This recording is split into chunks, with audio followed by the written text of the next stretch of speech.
everyone, and welcome once again to Geeks Not Nerds, the podcast. I'm Captain Logan. And I'm Eric.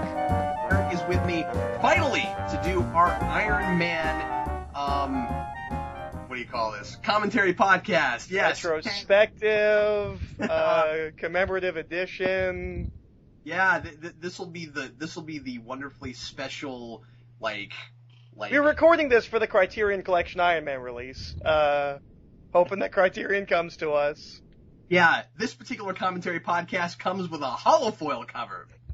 Well, Eric, did you, Iron Man is one of your favorite things. Would you like to say any kind of preamble before? Now! No one start your DVD. Eric, would you like to say anything about Iron Man before we get started? No. I'm vastly underprepared. I don't know what I'm supposed to say. No, nothing at all. It's just, you're kind of our resident Iron Man expert. I didn't know I would have written a speech. No, it's absolutely fine. You know, we have Dan for Spider-Man, and we have Shades for X-Men, and we have Eric for Iron Man. And Eric, I really hope that you are the Iron Man expert I think you are, because I'm assuming you will have a lot more to say about this movie than me. I have a lot to say about this movie. So, yeah. Fantastic. Well, hey, if you've never listened to one of our commentary podcasts before, what we do is we talk about the film while watching the film, and it is both a podcast and a commentary simultaneously. So if you'd like to watch the film with us, which is the most fun way to do it, of course, you can rig up your DVD or your Blu-ray or however you want to watch it, get it past the menus, get it to timestamp 0, and then press play when I say now. Not when Eric says now. When I say now, or... now! Or if you don't want to do that, you want to just simply listen to it as a podcast, you can do that. Eric and I will do our level best to provide some context for whatever we're talking about. And if you know the film, you should theoretically be able to do that. But, of course, it is more fun to listen to it as a commentary. If you've watched this as many times as I have, you can probably do this without any issue without the film. Eric, are you ready? I am ready. All right. Don't say anything. Everybody, please press play right now. Oh, I missed it. Tell me that you pressed play. I did. And nobody's going to get any of that because they didn't hear our preamble. No, that's true. We had this whole kind of joke before we started.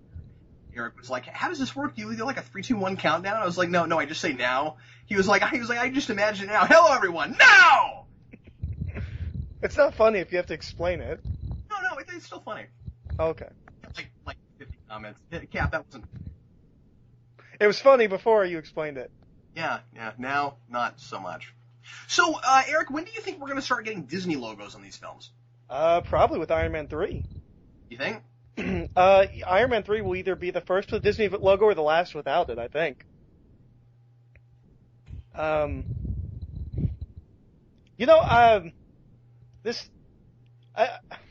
I actually have a thing I want to talk about with this beginning, and I don't know where to start talking about it.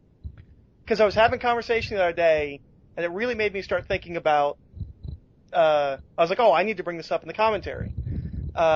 Because I was talking to a guy the other day. I think Iron Man 1, the first act, up until he gets back to America, I think that's the strongest first act of any superhero film there is.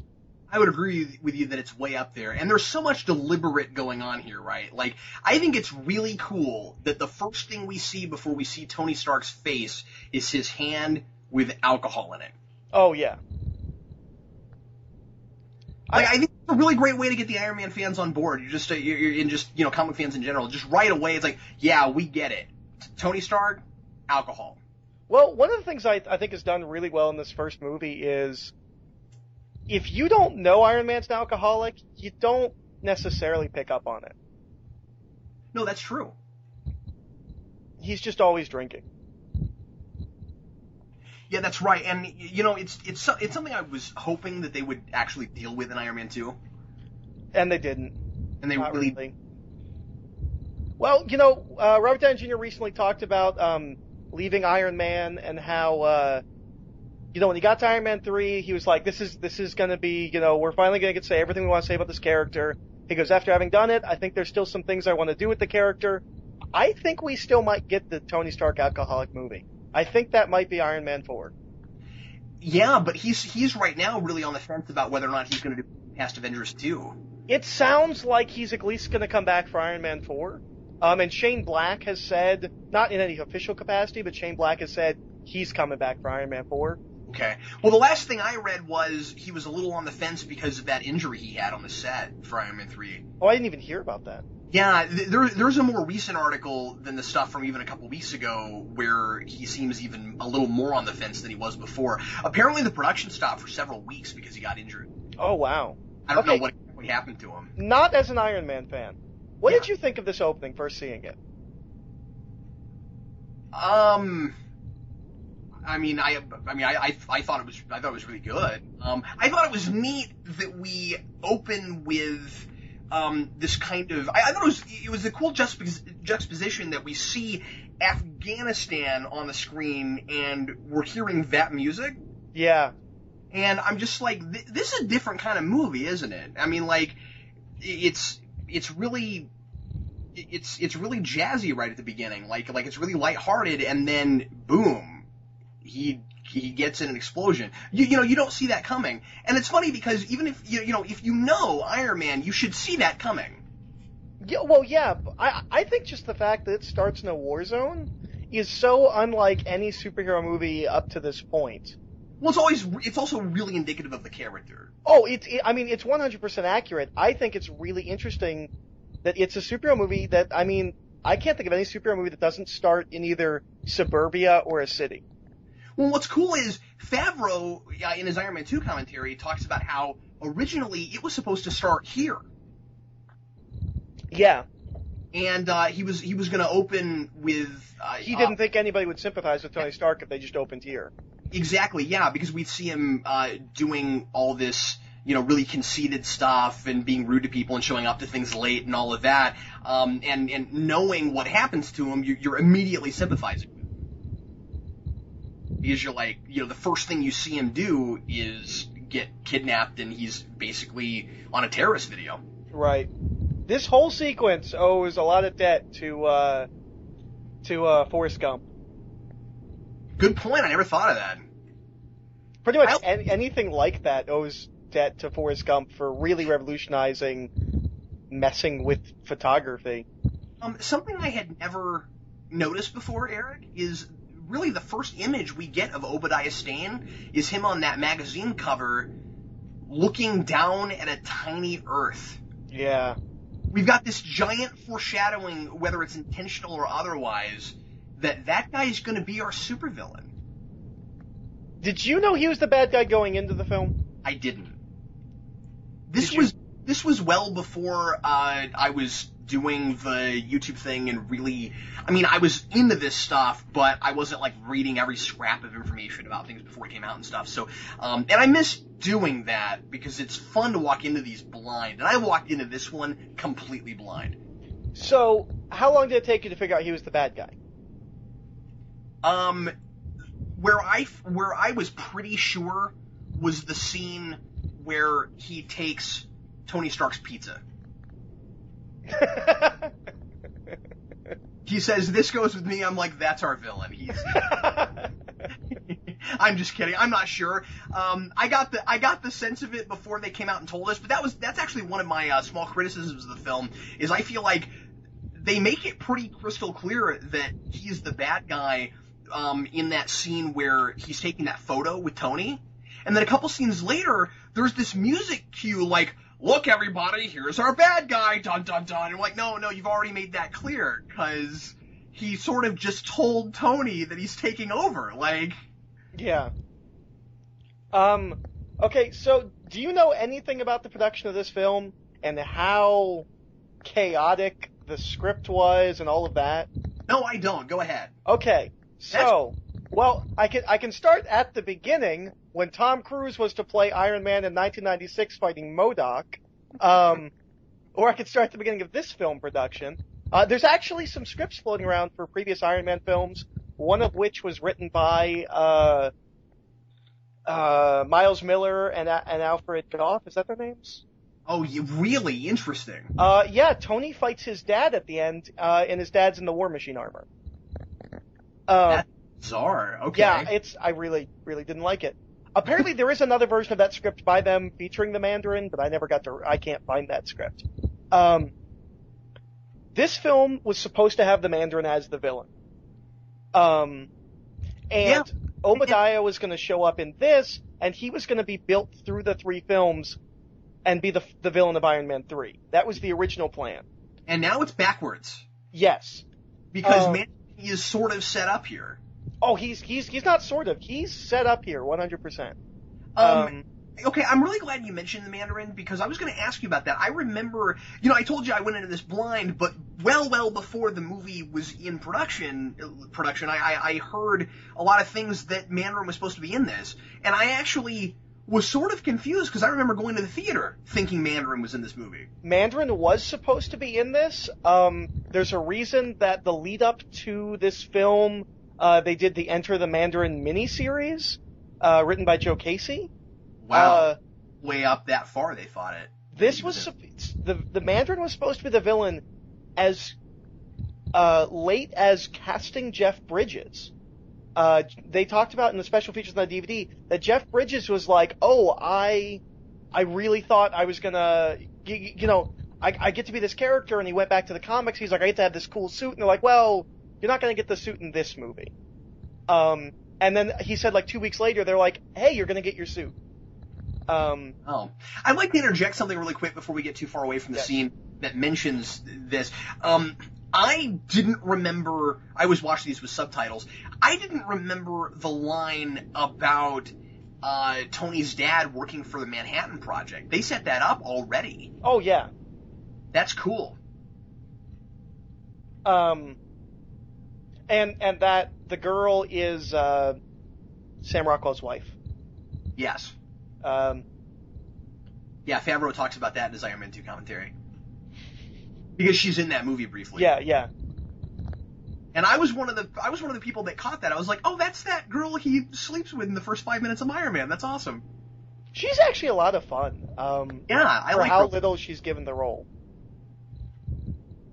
Oh, and here's the introduction of Jarvis, which annoyed absolutely 0 people. Why do you say that? Was it supposed to annoy people? What do you mean? Jarvis is a human being in the comics.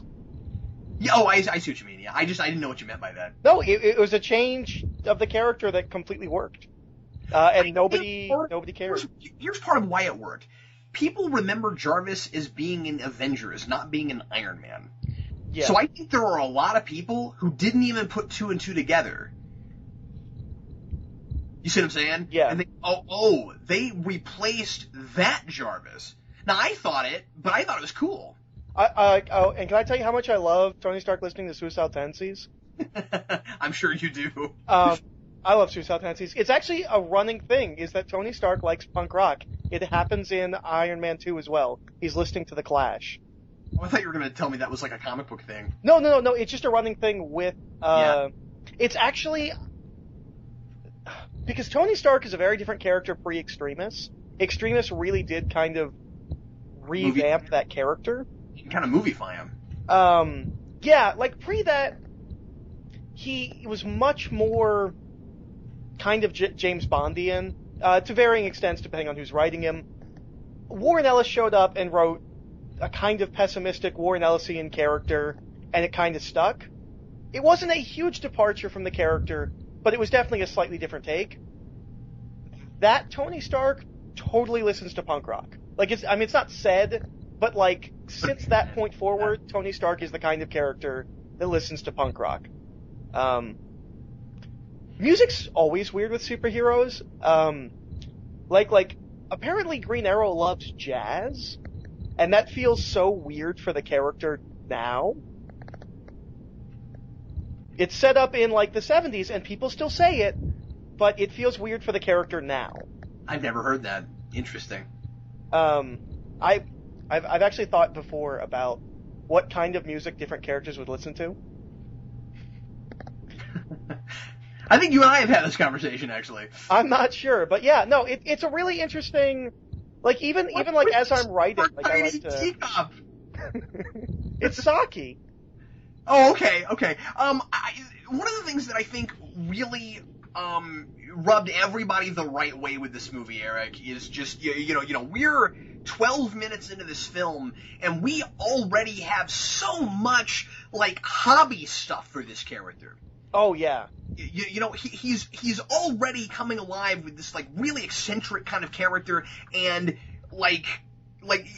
we see this in a lot of movies where you have a rich, eccentric, kind of eclectic kind of character, and he's really over the top and extravagant, but never with a superhero. I mean, like even with our rich superheroes, Batman never does this. Well, when Batman does it, it's a put-on. Yeah, exactly, and here it's backwards. We've got the real playboy that has to become the superhero. You can honestly see this this character showing up with Italian supermodels and letting them, in the pool area. Yeah, exactly. Yeah, good call. And it's neat because I think what immediately excited people about this walking into the theater and made people really like jump on board with this is you can't see this guy as a superhero. It's like, how does that happen? And you don't feel like you're watching a superhero film. No, you don't at all. It's really well constructed. I think Favreau was right. I think if you started the movie when it would have started, I don't know if you would have had the sympathy for Robert Downey. You would have liked him, but I don't know if you would have cared. Well, you may not have even liked him. You might have found him just too obnoxious. I think what the opening does is it lets us know that this is who he is now, and he's not going to be that way through the whole movie. Yeah. Like, right now, this guy is not responsible. And you get the sense that, at the very beginning, this is going to be how his character gets spurred. And I mean, if you're really thinking about it, you might think, okay, this is going to be too heavy-handed of a character arc. I think, ultimately, they put it together really, really well. And it didn't turn out that way. Yeah. I think what really helps is this movie didn't have a script. Do you know about this? Little bit. Go ahead. Jeff Bridges came out and complained about this around the time of Iron Man 2. Apparently, they had like a skeleton framework for what was going to go down, kind of scene by scene, and almost all the dialogue is improvised. And I think because of that, they were able to make it feel a bit more human and a bit more naturalistic. Is that just how Downey operates? That's how Favreau operates. Okay. And Downey likes to improvise too, so they just really click together. A really stressful work environment for somebody like Bridges. Yeah, and he talked about that there would be days where they would show up to work and then they'd wait 2 hours as they worked out what was going to happen. That's so risky. Oh yeah. I mean, I think that it is astounding that this movie even is good, much less that it was such a giant success that it brought Iron Man out of B-list status all the way up to the top. Oh, yeah, absolutely. I just think it's amazing that all of that actually came together. I wish it affected the comic sales and readership of Iron Man, but at least people know who Tony Stark is now. Yeah, I mean, at least he's totally mainstream now. And, there are characters that have far, far worse films than this, where everybody knows the movies, but they don't know the comics, right? Like, right. At least Iron Man is a character that a lot of people don't know the comics, but because the films are pretty good, they do know the character. And right. know a revamped version that, in my opinion, kind of fixed everything I didn't like about the comic book character. I mean, I'm a big fan of the comic book character. I never was. I just thought he was too dry. He was too generic. That's the thing, is that I feel like Downey took this character and turned him into a real property that's not generic. That you can now point at this guy and go, that's so Tony Stark. Well, it's really interesting because as much as Marvel has brought movie stuff in, they've still not made comic book Tony Stark movie Tony Stark. And I've read things where they've tried that and it feels really forced. I think he might be a bit more snarky now. I think that definitely started... I think he's got more overall character now than he did before. I think that's just not being an Iron Man fan. I've I think he's I think he's, at least since the Michelini Leighton stuff, he's been one of the most interesting characters Marvel has, and just nobody read him. I mean, this is a character who fell off the wagon and became like a bum for a while, and was like, drunkenly stumbling around the streets, and was like a side character in his own book. Like, that's really experimental stuff that you didn't see a lot in superhero comics. I actually think, I know I'm going to annoy a lot of people, but I think Iron Man is a B character, but I think a lot of characters we think are A characters are also B characters. I think the way Superman and Iron Man are perceived by the public are very similar. You can point to about 3 Iron Man stories that everybody knows, and you can point to about 3 Superman stories that everybody knows. Yeah, if you're talking about comic books. Yeah, obviously. That's what I'm saying. I'm talking about on the comic book level. But I just don't think that's that important. I mean, I feel like, when you're talking about just the public perception of a character, one of these is an icon, and one of them didn't used to be an icon. Yeah. And has kind of turned into one now. No, you're absolutely right as far as comics go. That's certainly true. But I hear a lot of people say that they find Tony Stark boring, where I think Tony Stark is a fascinating character study, because he is like omnipresently a manic depressant. He is constantly self-doubting, and he's constantly messing up when he's trying to do the right thing. I didn't like Civil War, but it wasn't out of character. Tony has a track record of going off and doing things that he thinks are for the best, and then kind of later being like, maybe I should have done that differently. I think that the movie takes that characterization and makes it a little bit more quirky. I think it's very much the same character, it's just filtered through Robert Downey Jr. Yeah, it's just escalated, it's ramped up and exaggerated. And I think that made a lot of sense, because it clicks more with the general audience that way. I actually think a mistake that they've made is putting Sam Rockwell in Iron Man 2, because now that Downey's talking about leaving, I'm like, well, Sam Rockwell is who you should replace Robert Downey with. He's quirky and funny in a way that won't be completely jarring to audiences, but it is his own way. It's not a Robert Downey Jr. knockoff. I think they're going to have a lot of trouble replacing Downey. Oh, I think so too. Absolutely. And they keep saying like, "Oh, we're just going to James Bond it," and I'm like, "You're going to run the risk of getting somebody who's just doing Downey." Yeah, you are. Because the problem is he redefined this character in a way that I'm not sure anybody ever has with this. Well, let's be honest. For probably 90% of everyone, he defined this character. Exactly. He did for me. Yeah. And I'm sorry. I don't mean to talk like an ignorant non-Iron Man fan, but I'm not an Iron Man fan. And so I think that I am kind of in the general populace with this character. I mean, certainly I knew him from, other Marvel things from before, but I never saw Iron Man, when I was a kid, as a good standalone character. He was always with teams, and he always made more sense to me on a team. I think it's really interesting, because I think the main Avengers all have that to varying degrees. I am so uninterested in reading Captain America on his own. Me too. If I'm in a team book, I'm fine. But then you talk to people, and they love Captain America. They will read his adventures, no matter who's writing him, no matter how bad it gets. I've read some of the Brubaker stuff now, and I've read a little bit of Remender's new Captain America, and every time I read it, I'm like, this is great, but I have a hard time seeking it out. I have precisely that with Iron Man. Well, see, I read Iron Man pretty much no matter what. I read Brubaker's Captain America because people said it was good, and I'm going to try Remender's because I like Remender. But it's not really the character drawing me to it. It's the supposed quality of the work or the creators. Iron Man's a character I will give pretty much anyone a try on, regardless of who they are. Hey, it's the captain from Star Trek. Oh, that is who that is. He's fallen a long way after he went through that red matter wormhole. He landed on Earth and became a terrorist. You have the bridge, Mr. Kirk.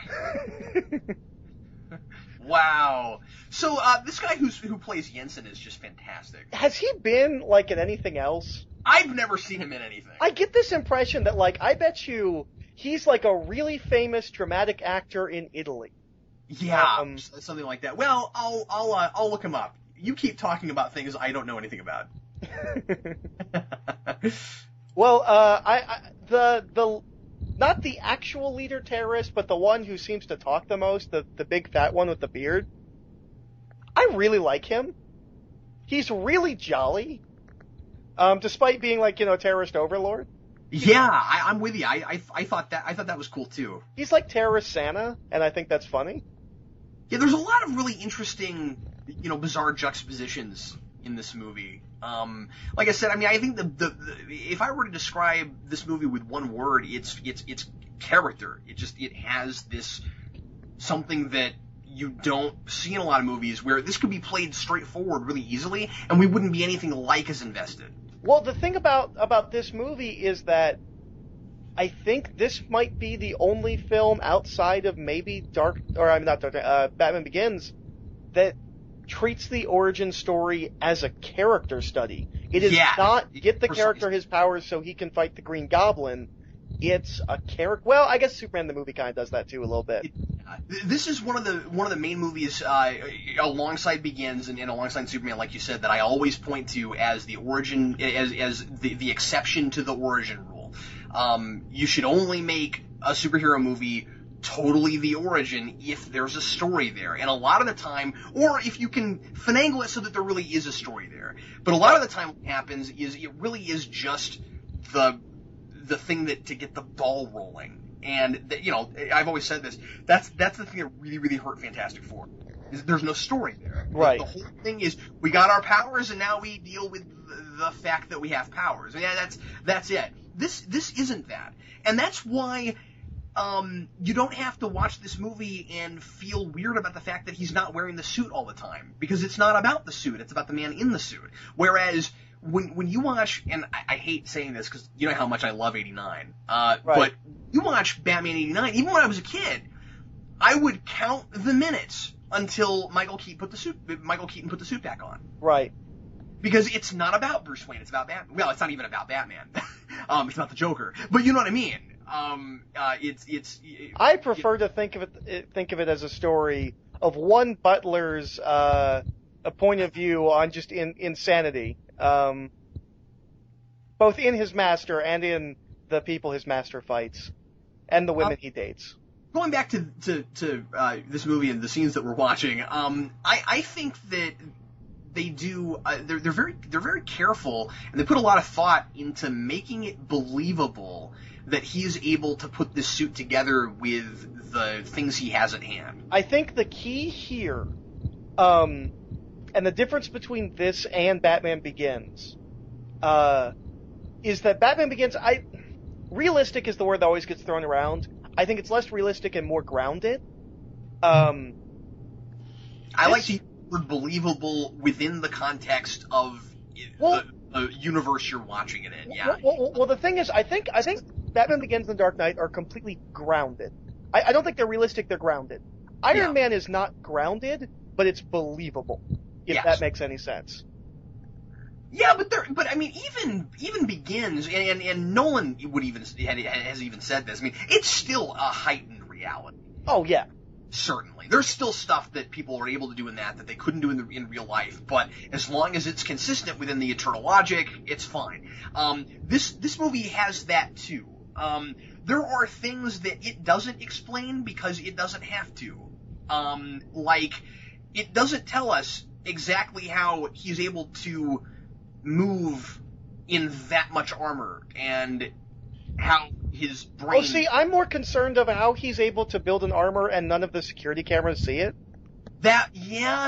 And that's the part that I find less believable. So the fact that he's able to build the suit with what he has at hand, that works for me. I like that. And I like the fact that he does it simultaneously with figuring out how to save his own life. Well, what's even more funny is it seems like, because when he puts the armor on, he's behind a wall. I'm like, so are the security cameras just watching them, like, go behind this wall, be there for a while, walk out? Since you get with the security cameras is that, like, their backs are always turned to it, and, like, they just don't know what exactly they're working on. And you know, you get the same thing with Vanko and Iron Man 2, where it's like, how does nobody catch on to the fact that he's not building what you told him to build? Well, he hung everyone. Well, yeah, no, I know, but I mean, like, in that movie, the fact that he's like drones, and then I'll make them salute, and, like, he's gotta know. Hammer's gotta know. This is for him. I think one of the most devastating cuts from the original Iron Man origin is the fact that the terrorist that captures him spends his time wrestling the local villagers. And if any of them can beat him, you know, he'll leave him alone. And then Iron Man comes out and lifts him up and spins him above his head and throws him. Yeah, I think it's fair that that's not in them.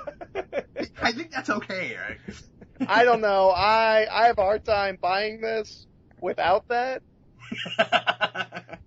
Actually, I think the most interesting thing about this movie that I'm going to be really interested to see how it affects Doctor Strange is that this is Doctor Strange's origin. Tony Stark was a pretty good guy who got captured by terrorists and saved himself. Later on, they've added some more pathos, but for the most part, Tony Stark was not a jerk who was then changed by his experiences. That was Doctor Strange. And because it's so similar, I'm really interested to see how they do Doctor Strange's origin when they make a movie of that, and not make it feel too similar. Wow. Interesting. Because despite what a lot of people thought after Civil War, Tony Stark is genuinely a good guy. He second guesses himself a lot, and sometimes he doesn't make the best decisions, but he's genuinely a good guy. And actually, I think the biggest contribution that this film had on the comics is the arc reactor. Fraction brought that into the comics, and it's still there. It's not called an arc reactor; it's a repulsor tech rig. But I mean, Fraction built the entire second half of his run around the idea of having this unlimited free energy.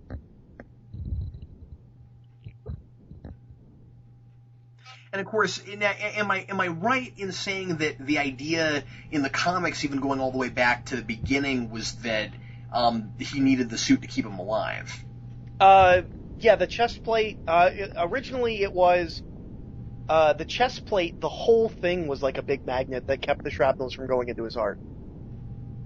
Yeah, it's a really good update here. Oh,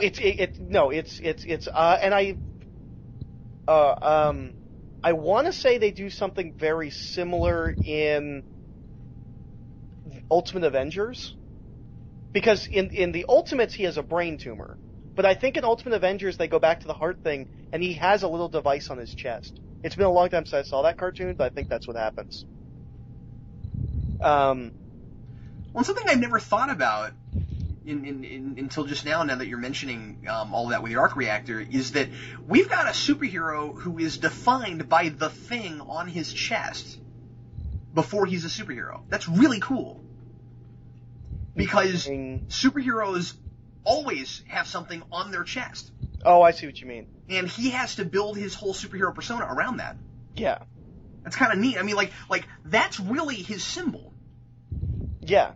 You know, that's his special superhero kind of symbol. What I really like about this is we don't have a guy that set out to be a superhero. We have a guy that set out to right his own wrongs. This is the first image we got of Robert Downey Jr. from this film.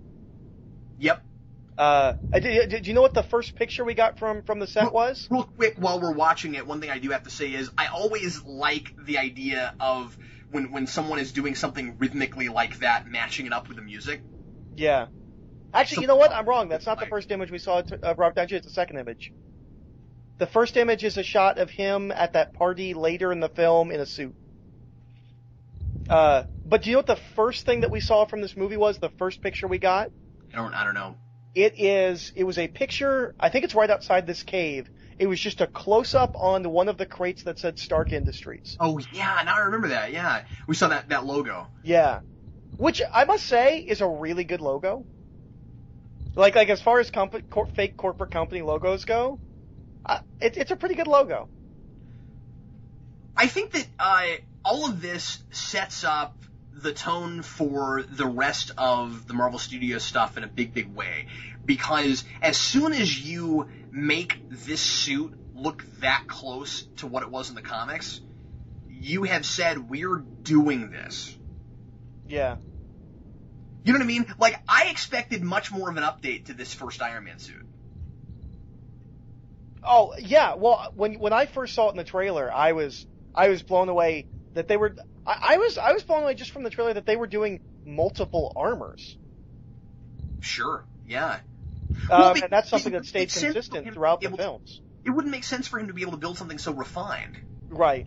You know, here, and this also helps make the name make more sense because, you know, later on his suit's not going to be actually made out of iron, but I'm assuming that this one is. Well, and I think the thing that I could be wrong, but there's actually iron in this particular suit.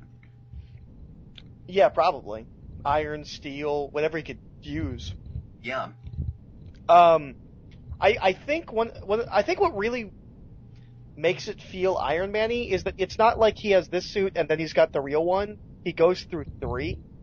Yeah. I think that really, like as an Iron Man fan, I really like that he goes through 3 suits.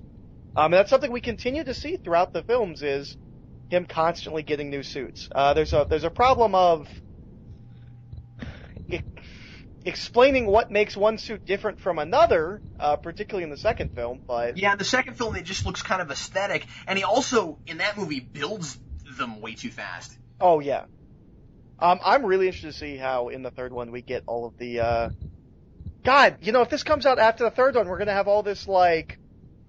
In Iron Man 3, so, you know, maybe it's gonna be this, and they're all gonna have seen it and be like, you're all dumb. I may break the posting these on Saturday rule because I wasn't able to get one out this week, so I may just put 2 of these out in 1 week. Oh, okay. I kind of think this needs to go out before the movie does. Yeah. I mean, that's next weekend, right? Next Friday, yeah. Yeah. So I've got Captain America to post before this, so maybe I'll just try to get that up at the beginning of the week and then get this up. Anyway, this will not be interesting to anyone else but us. No. Back to the film. Did you know Yinsen was going to die the first time you saw it? I didn't. It's really sad. This is a fantastic reveal.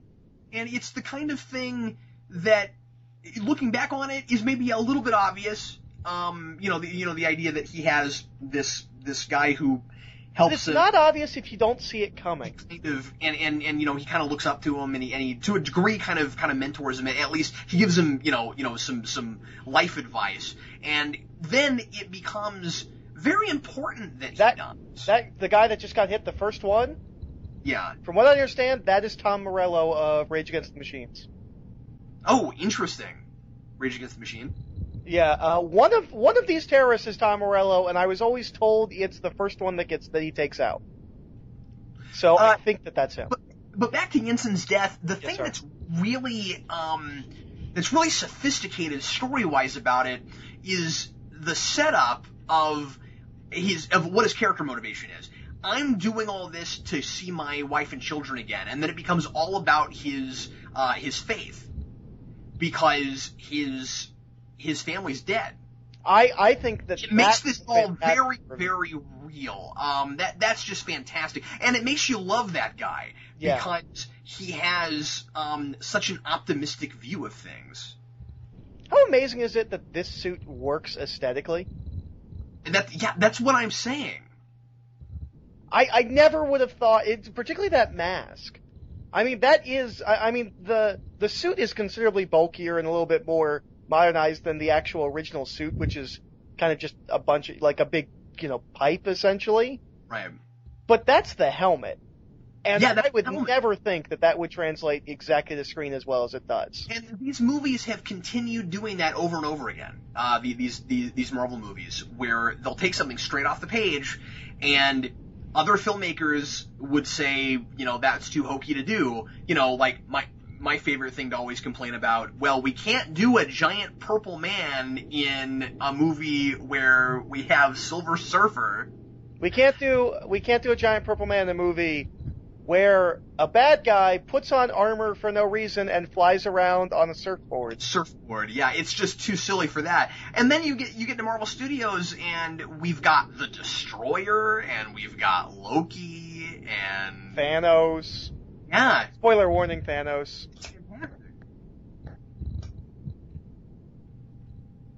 And here's his death scene. And again, we get something here that's a little bit cliched. I mean, we see him have some, famous last words right before he dies, but they're poignant, and without them, I'm not sure Tony Stark becomes Iron Man.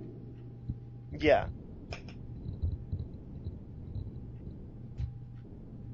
I just think that, I mean, the world has become very real for him already, but I think this helps. Absolutely. I know this is a touching scene, but he's explained that arc reactor can only power that suit for a short period of time. He's just leaning over and sitting there forever. It's a good point. I'm just saying, conserve your energy, dude. A lot of people have said that when he flies out of here and he flies for a while and then he falls down and all of his armor falls off, there's no way he could have possibly survived that. You know what? That never bothered me. I didn't either, but I'm just saying. I've always felt that was within the realm of believability of the film. I didn't think that was too far. If John McClane can jump out of a building with a tire hose and be perfectly fine, I can buy Robert Downey Jr. plummeting from the sky in a giant suit of armor. And what's nice is, in a movie... He is burning people alive. Yeah. I don't think I ever really realized that. No, that bothered me in the theater.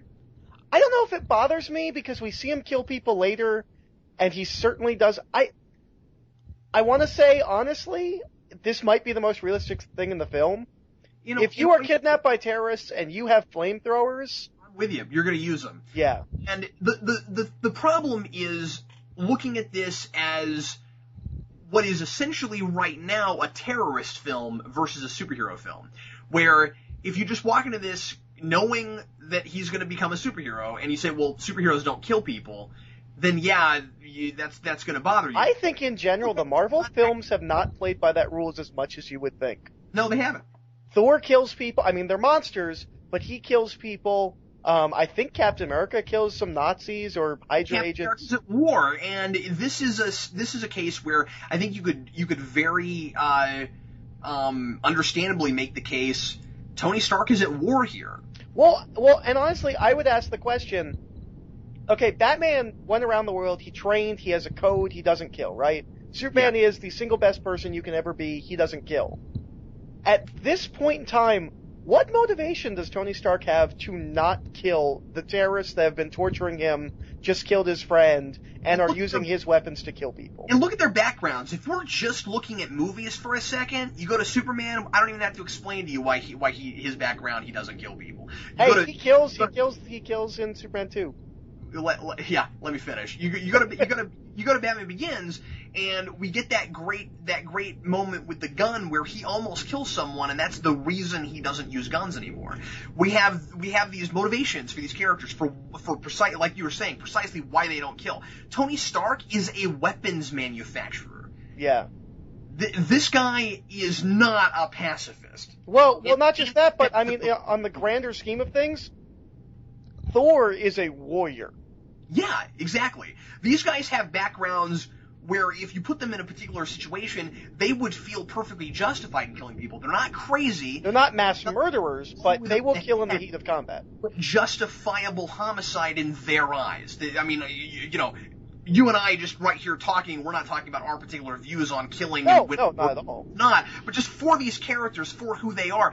One of the things Tony Stark comes to decide in this film very quickly is, I don't want to make weapons anymore because I don't know, I can't be sure whose hands they're going in. And I think he makes a very, he doesn't make the decision to never kill, but to be very careful about when he does. I mean, we see him kill people later on in his Mark II suit. Yeah. No, it's the Mark III, but yeah.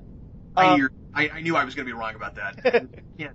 A suit that is not that big lumbering giant thing. There's only 3 in this film, and they're color coordinated. It's not that hard. Talk for a moment about Rhodey, please. He is a character. He is a black character. Actually, wasn't originally supposed to be a black character, from what I understand. Oh, I didn't know that. This comes from John Byrne, which means it could be complete junk, because he tends to lie and talk himself up. But apparently the script was just nondescript, and he made the decision to make him a black character when he drew his first appearance. It's very interesting. And of course, by this point, everybody knows him as African American, so he has to be. Oh, yeah. That would have been a big problem if the guy who becomes War Machine is not a black guy. I think it's really interesting that he's... Oh, we just talked over one of my favorite lines in the whole film. Sorry? When he's... No, I just have to mention it. When he says, I want 2 things, and one of them is specifically an American cheeseburger. Yeah. That's good stuff. I love Obadiah. Did you bring one for me? I'm like, he just got back from being in a terrorist camp, and you're complaining they didn't bring you food? And product placement for Burger King. That's the moment that I know he's a villain. And it's always about food! For me, for you, it's Burger King. Can I tell you that Burger King doesn't bother me at all? Wow, he looks younger. You know, I like that. Oh, yeah, a lot younger. You're right. He's got less hair. Yeah, my goodness. Nobody knew that this guy was going to be in everything after this. Oh, no, not at all. I wouldn't even think he would be in Iron Man 2. No, Coulson was just the guy who has the joke about we don't have an acronym for Strategic Homeland something Logistic Division. Yeah. Anyway, the thing I wanted to say about Rhodey is I like... Terrence Howard's okay. I don't like him as well. As the... Don Cheadle. I like Don Cheadle better as well. And really the reason is, his performance is fine. I just think he was somewhat miscast. He's not big enough. No, he's not. He's not imposing enough. He's too understated, and he's got a really high-pitched voice. Like, he's all wrong. Like he doesn't even seem very military to me. Yeah, I was about to say that. He doesn't carry himself like a military man. And I don't think it's anything against the performance. It's nothing against the performance. I just think that Terrence Howard was not the guy I would have cast in that role. I think it's interesting in both this one and the following one. I'm really interested to see what happens in 3, but between this one and the following one, I think the way Cheadle plays it is he concentrates more on the friendship between him and Tony. Howard concentrates on the friendship between him and Tony. Cheadle plays it more militaristic, and I think they're kind of both playing different aspects of the same character. Or focusing more on different aspects of the same character. Well, it's interesting you say that because one of the things that Favreau has said is that Don Cheadle got much more excited about the prospect of playing that role when he learned that the script had a lot of stuff about their friendship. Like, that's the reason he wanted to do it, was because he wasn't just going to be a guy in a suit. He was actually going to have this important relationship with the character that influenced the protagonist. Well, what's interesting about Rhodey is that Rhodey was introduced at the very, very beginning of the Michelini Layton run. He is their creation. Oh, I didn't know that. Okay. I want to say he comes in 118, maybe 119. He doesn't become War Machine until Len Kaminsky's run well into the 200s. He is just a supporting character for at least 100 issues. Interesting. Actually, well, at least 150 issues. He does put the armor on when Tony in Dennis O'Neill's run, when Tony kind of goes AWOL and is all alcoholic, and there's a couple other points. But War Machine does not come about till much, much later. Yeah, I thought I remembered something about him, like, standing in for Iron Man at some point. Didn't one of the cartoon shows even do that? I don't remember that. I mean, he's War Machine in the 90s cartoon. Okay. I'm not going to say it didn't happen. I don't remember it happening. And we just passed his Ironmonger name drop, which I think is actually a pretty good name drop. I think it's a lot better than the ones in the second one. Yeah, well, I don't have a problem with the fact that he's never called Ironmonger, especially because that's not a name that a lot of people know. Well, not just that, but unlike the second film, Whiplash is in that entire movie. He throws on a suit at the end. There's no reason for him to get a name. He's not a villain who shows up with machinations at the beginning of the film. He doesn't need to be called anything in the context of the film itself.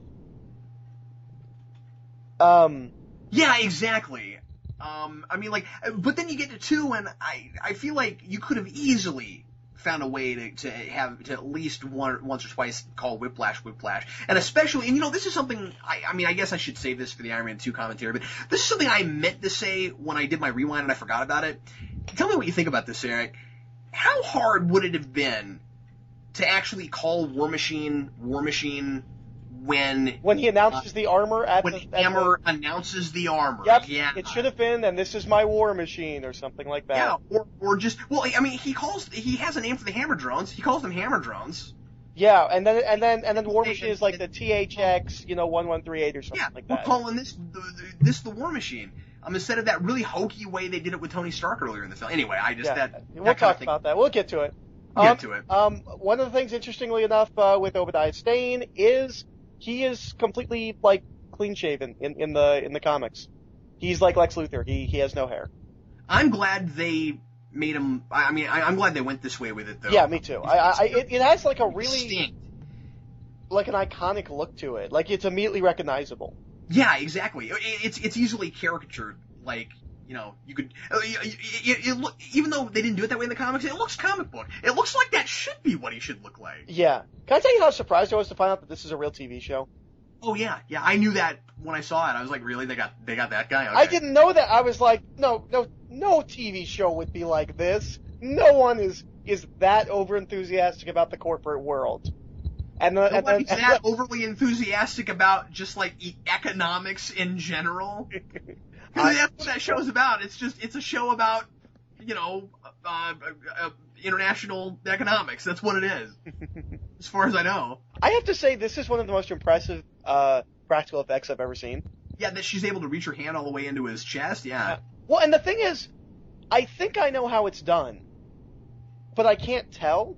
Because basically what they did was they got Penn and Teller to come in and make a magic trick, and then they won't tell us how they did it. I'm going to assume that what's happening is that he is sitting behind a fake chest, but it doesn't look like it. He's not sitting weird. His arms aren't positioned weird. Yeah, if he is, I don't see. Well, now that you say that, now I'm looking at it, I think you're right. I'm almost positive that's the only way I can think of that they could have done it. And once Robert Downey Jr. has a hole in his chest, that we don't know about. Yeah.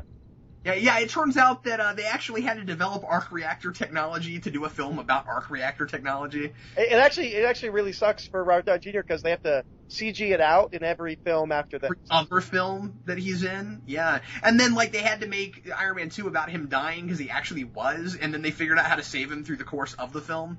They had to solve the riddle of their hearts. And then they discovered that the secret to developing a new element is triangles. Triangle man, triangle. Anyways, circling back to Rhodey a little bit. And then he has to mention Operation, and then it's. I love that she doesn't know what it is. What's that? It's a game. Who doesn't know what Operation is? That always bothered me. I was like, really? I think it's because he thinks it's like America? Operation, and she's thinking more surgery operation. Yeah, maybe so. But the thing is, if I was sticking my hand in a guy's chest like that, trying to fix him, the first thing I would think of would be Operation. Yeah. You're like, wow, this is weird. This is wrong. I never thought this could happen with a real person. I remember in the theater thinking, I'm surprised how long the scene is going. And I don't mean that it's paced badly or anything. It just the fact that it works. You see every bit of that, and it's kind of it's kind of gut wrenching for a minute. No, it's really, really. It's almost a scene I could see the studio saying, "Cut that. That doesn't need to be there." Me too. But what's great is, and I just thought of this. Obviously, she's gonna become a love interest. We have to expect that. But like before that is even really on the table, that is a really intimate thing to put in a movie. Well, the thing that I really like about Pepper Potts, that I think that I can't really think of another superhero film that's ever done this. They have a thing pre the movie.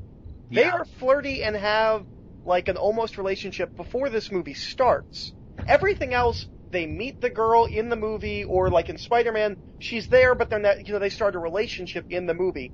Their relationship is the relationship that they've had before the movie.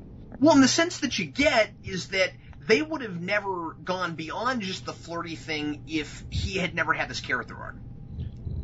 Well, yeah, because even into the second film. Because that's what the whole proof that Tony Stark has a heart business is all about, where she likes him, but he's not quite human enough for her. Right. And he has to show that vulnerability, and we just saw the scene where he first shows that vulnerability, and it's all about he doesn't have anybody else he can rely on because of the way he distances people and the way he kind of shows the world that he's sort of a caricature. And again, what's interesting is he sort of was a caricature. Yeah. Can I tell you how much I love this scene and how much stuff is going on in the scene? I love that he goes to Rhodey because Rhodey is his only friend, and he essentially is saying, hey, come check out this cool thing I'm doing, and Rhodey is on the military side. He doesn't fully realize that he doesn't understand the idea of Tony Stark coming to him as a friend and not as like a business contact he's friendly with. Yep. I really like the way this scene plays. Because it is essentially Tony Stark saying, hey, come see my cool new toy, and him not being able to understand that concept. I think it plays really well. Yeah, and what's interesting is he thinks Tony's come back and he's just the same that he always was, and he's disappointed about that. He was hoping that the cave changed him. And so he's the guy that Tony's going to have to, full-blown, have that I'm Batman moment. I want this table. I really do. Again, having just watched Iron Man 2, it's kind of funny watching this because his basement here where he's working is so much smaller than it is in the sequel. That's because in the sequel, it's the whole, garage. Oh, okay. I think. I might be remembering incorrectly, but I feel like it's the whole garage. Maybe I'm wrong. Right. There's something cabin-like about it here, like the way the walls are and stuff. Yeah. This is such a great shot. It should be silly, but it's not. Yeah, no, it's kind of a big deal. Well, the music cues are helping a lot. Yeah. And when we have a guy that has half of his face burned off, that guy's going to have a revenge motive. And the fact that the third act doesn't turn into this guy is the bad guy really surprised me in the theater. I think that worked really well for the film. Oh yeah, it did. That's misdirection all over the place. Because, of course, he's gonna, it's not misdirection in the sense that's never paid off. Oh no, he's gonna be taken advantage of by the real bad guy. Well, and it's kind of double misdirection because I know a lot of people thought that he was the Mandarin. I thought it in the theater. He's the guy that's running the 10 rings. And he's got a ring that he's fiddling with on his finger. Well, I remember in the theater going, why doesn't he have 10 of them? Yeah. This was one of the funniest things I've ever seen in a movie theater. Yes, absolutely. When he flies up and hits that wall, I saw this opening day, and I've never heard a theater as uproarious as that. I think it's actually kind of a bummer, because I think this kind of gag has become the norm for superhero movies now, and it wasn't before this. You see stuff like this in Amazing Spider-Man. There's stuff like this in both Thor and Captain America. Well, Avengers has that thing with the Hulk smacking Thor for no good reason. Yeah. That was funny in the theater, kind of, but then I found myself going, wait, why? It's because they fought earlier. It's him tagging him back. Oh, is that what it... Okay. Thanks for clearing that up. This is what made me want this table. this thing he does with the arm thingy, I just want to be able to do this. Well, and then it's cool that he's advanced all this technology so much, later by the sequel and beyond, where he's got it like in his whole place. It's so interesting to watch this scene now, 3 movies later, counting Avengers. The idea of really going back and seeing when the repulsor just throws him across the room. Yep. It's been a while since I've actually sat down and watched this. Since Avengers came out, that's kind of been my go-to, like, I'm in a superhero mood, I'll watch Avengers. This is one of those movies, I have this sometimes where we'll do a commentary and it'll be a while since I've seen it, and I kind of want to just sit here and watch this movie right now. Yeah, I'm having that too. But we're doing our best. This is actually one of the scenes that I think feels really improvised, not in a bad way. But actually, I feel like all of the pizza dialogue, there's a way he does it that feels really improvised that I like. But he's like, here, take one. Take 2. Your villains, especially your rich sort of suave villains, always play the piano. Need to practice some sort of musical instrument. Except for Smallville Lex until he does. Yep. Who never learned to play, and then suddenly he's not only playing but talking about when he used to take piano lessons. Anyway, moving on. I would like to meet this board. There's been 2 Iron Man films now where we keep getting told about the board of directors and how they feel about Tony. I think we need to meet this board of directors. And then the Green Goblin shows up and kills him.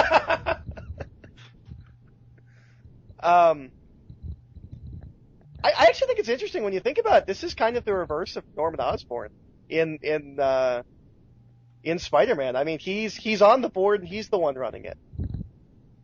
Yeah, that's a good point. Here it is. This is the scene.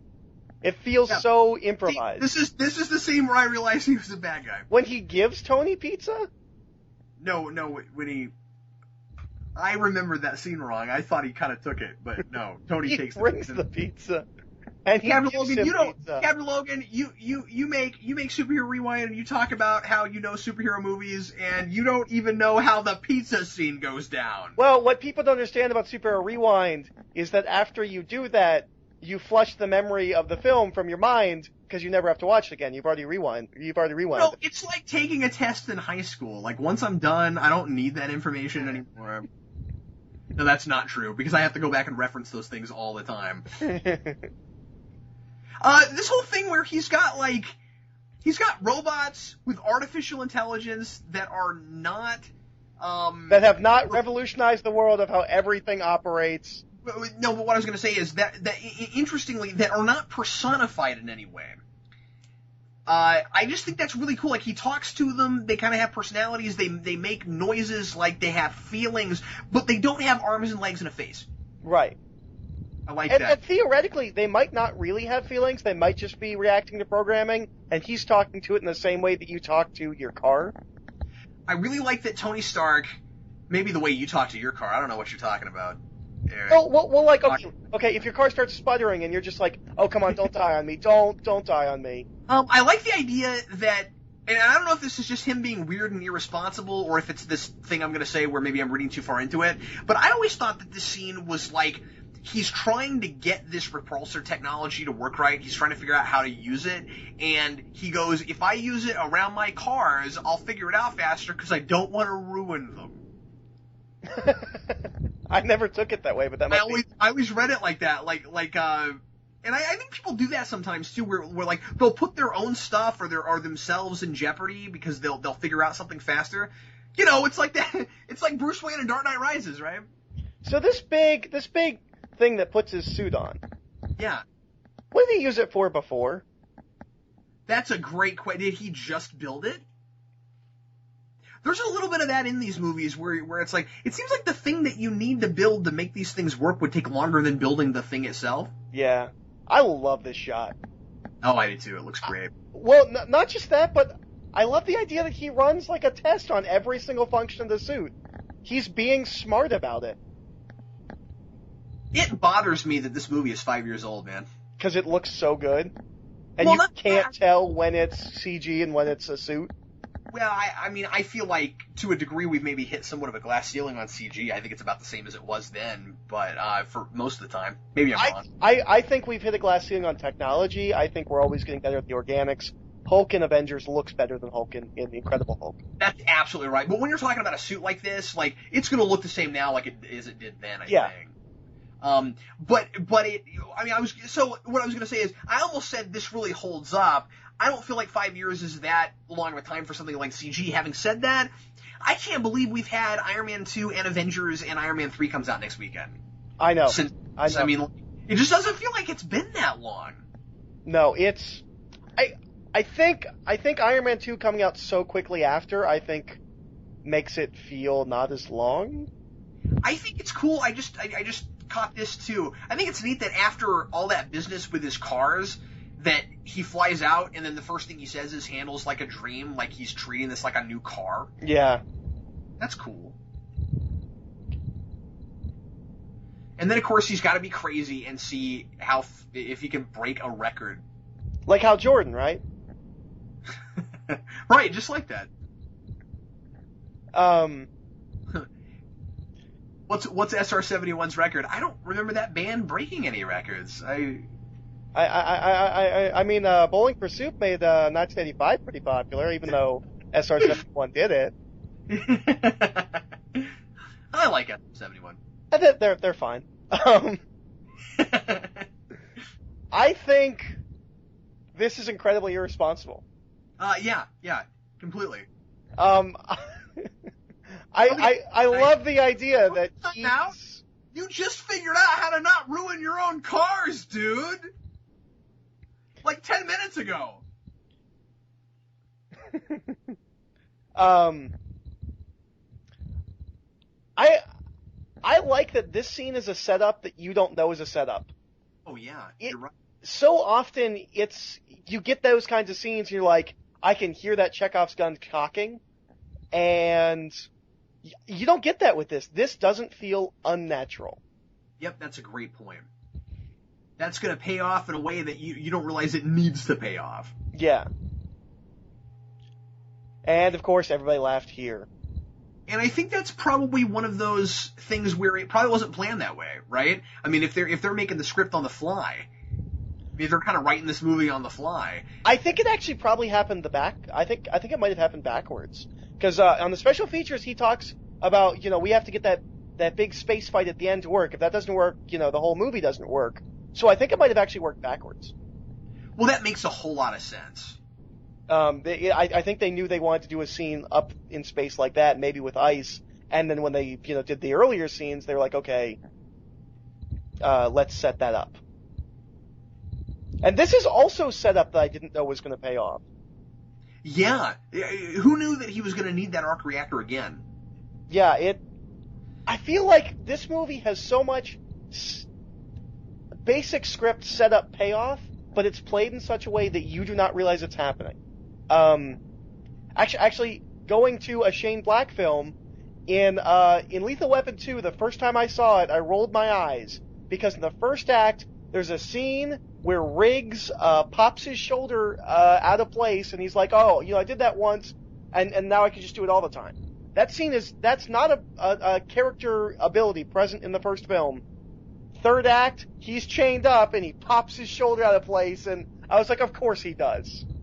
With this film, you don't have that. It's very natural. There's no like, oh, that's why that was there. I want to say it's a really solid script, but they didn't really have one, so... Yeah, that's what's so remarkable about it. It's one of the most interesting films, I think, that's been made recently. Just in the way that it was made and how well it works on its own, given how it was made.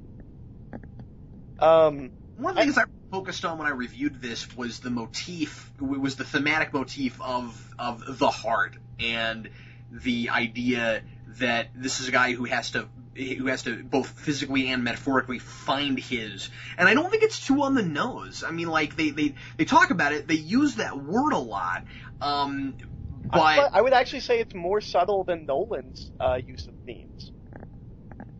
Not, So, yeah, not to downplay Nolan, but that one. Yeah, I mean, because Batman Begins, and again, that's my favorite superhero movie. I mean, like it's kind of pounding you in the head with fear, but I don't know how else they would have done that.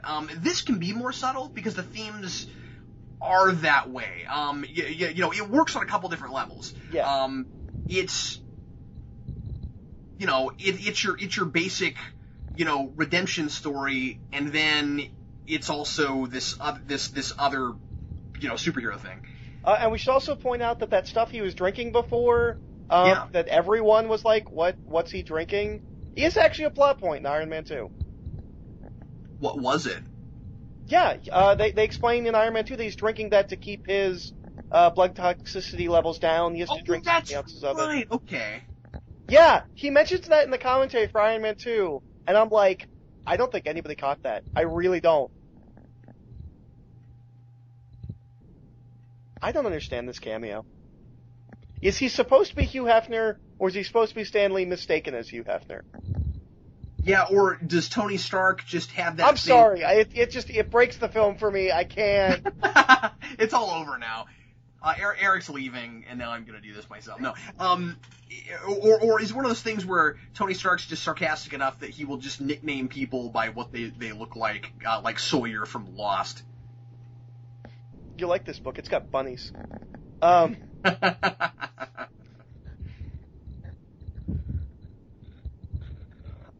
This scene is such a... I think this scene is almost a perfect representation of the rest of this film in relation to superhero films. This scene is in every superhero film. And it's never been played like this. Also, that is a gorgeous dress. Just saying. Do you just mean the scene where the hero dances with his girlfriend? Yeah, there's the party scene where the hero dances with his girlfriend, particularly in any superhero movie where the main character is rich. And I feel like this scene is so different from any other party scene in a superhero movie. I also think it's cool that dress is a payoff from something that seemed very trivial earlier in the film. Yeah, that was kind of a fun little joke, but it seemed yet trivial. Another setup and payoff that you didn't know where she says, you bought me a present and it was very tasteful. Oh, good. I'm glad. And of course she bought it herself, and then we see what she bought. It seems simple, but these kinds of things are, this is an oversight in a lot of stories where people wouldn't think to pay that sort of stuff off. And I'm telling you, man, your audience is impressed by stuff like that. Yep. I love this joke. Anybody paying attention? Oh, this Social Security number 5. That's funny every time, Eric. 5. And again, part of it is really funny because of the way they play it. Again, that's something where you wonder if it's improvised, because her reaction is very believable. Yeah. I'm not even sure if she's acting there. No, 5. I bet you that most of this was improv. And it helps it to feel real. I really like this scene as well. You can go too far with that. I don't feel for the most part this movie does. I think they take it too far in the sequel. We'll talk about it when we get there. We'll talk about that when we get there. I really like this scene because I, again, don't feel like this scene ever showed up in a superhero film. In the superhero film, they dance together. That's the moment where they realize they love each other, and it's clear sailing from them on until the supervillain kidnaps her. I like this moment of so did we just dance together and that was really not what we should have been doing, especially not in front of everybody, given that you're my boss. Yeah, that's a really good point, because they're not just that, like you said, that couple that just met. And I mean, this is a very complicated kind of situation when you're a public figure like that, and when she's essentially your right-hand man. Yeah. I need a lot of olives, Eric. I need at least 3 olives. Is that a lot of olives? I don't really drink. That's a fair amount of olives But it's not a lot. It's a fair amount. I think a fair amount, yeah. I mean, I would drink that many olives. This is also a fantastic setup for something that will pay off later that we will all forget about. This is the first shot we ever got of Robert Downey Jr. Can I just say I love martinis? Do you? I do. Are you drinking one right now? No, I'm drinking a Boulevard Wheat. Okay, because you had that like I love martinis. I'm not getting drunk on margaritas right now, or margaritas on.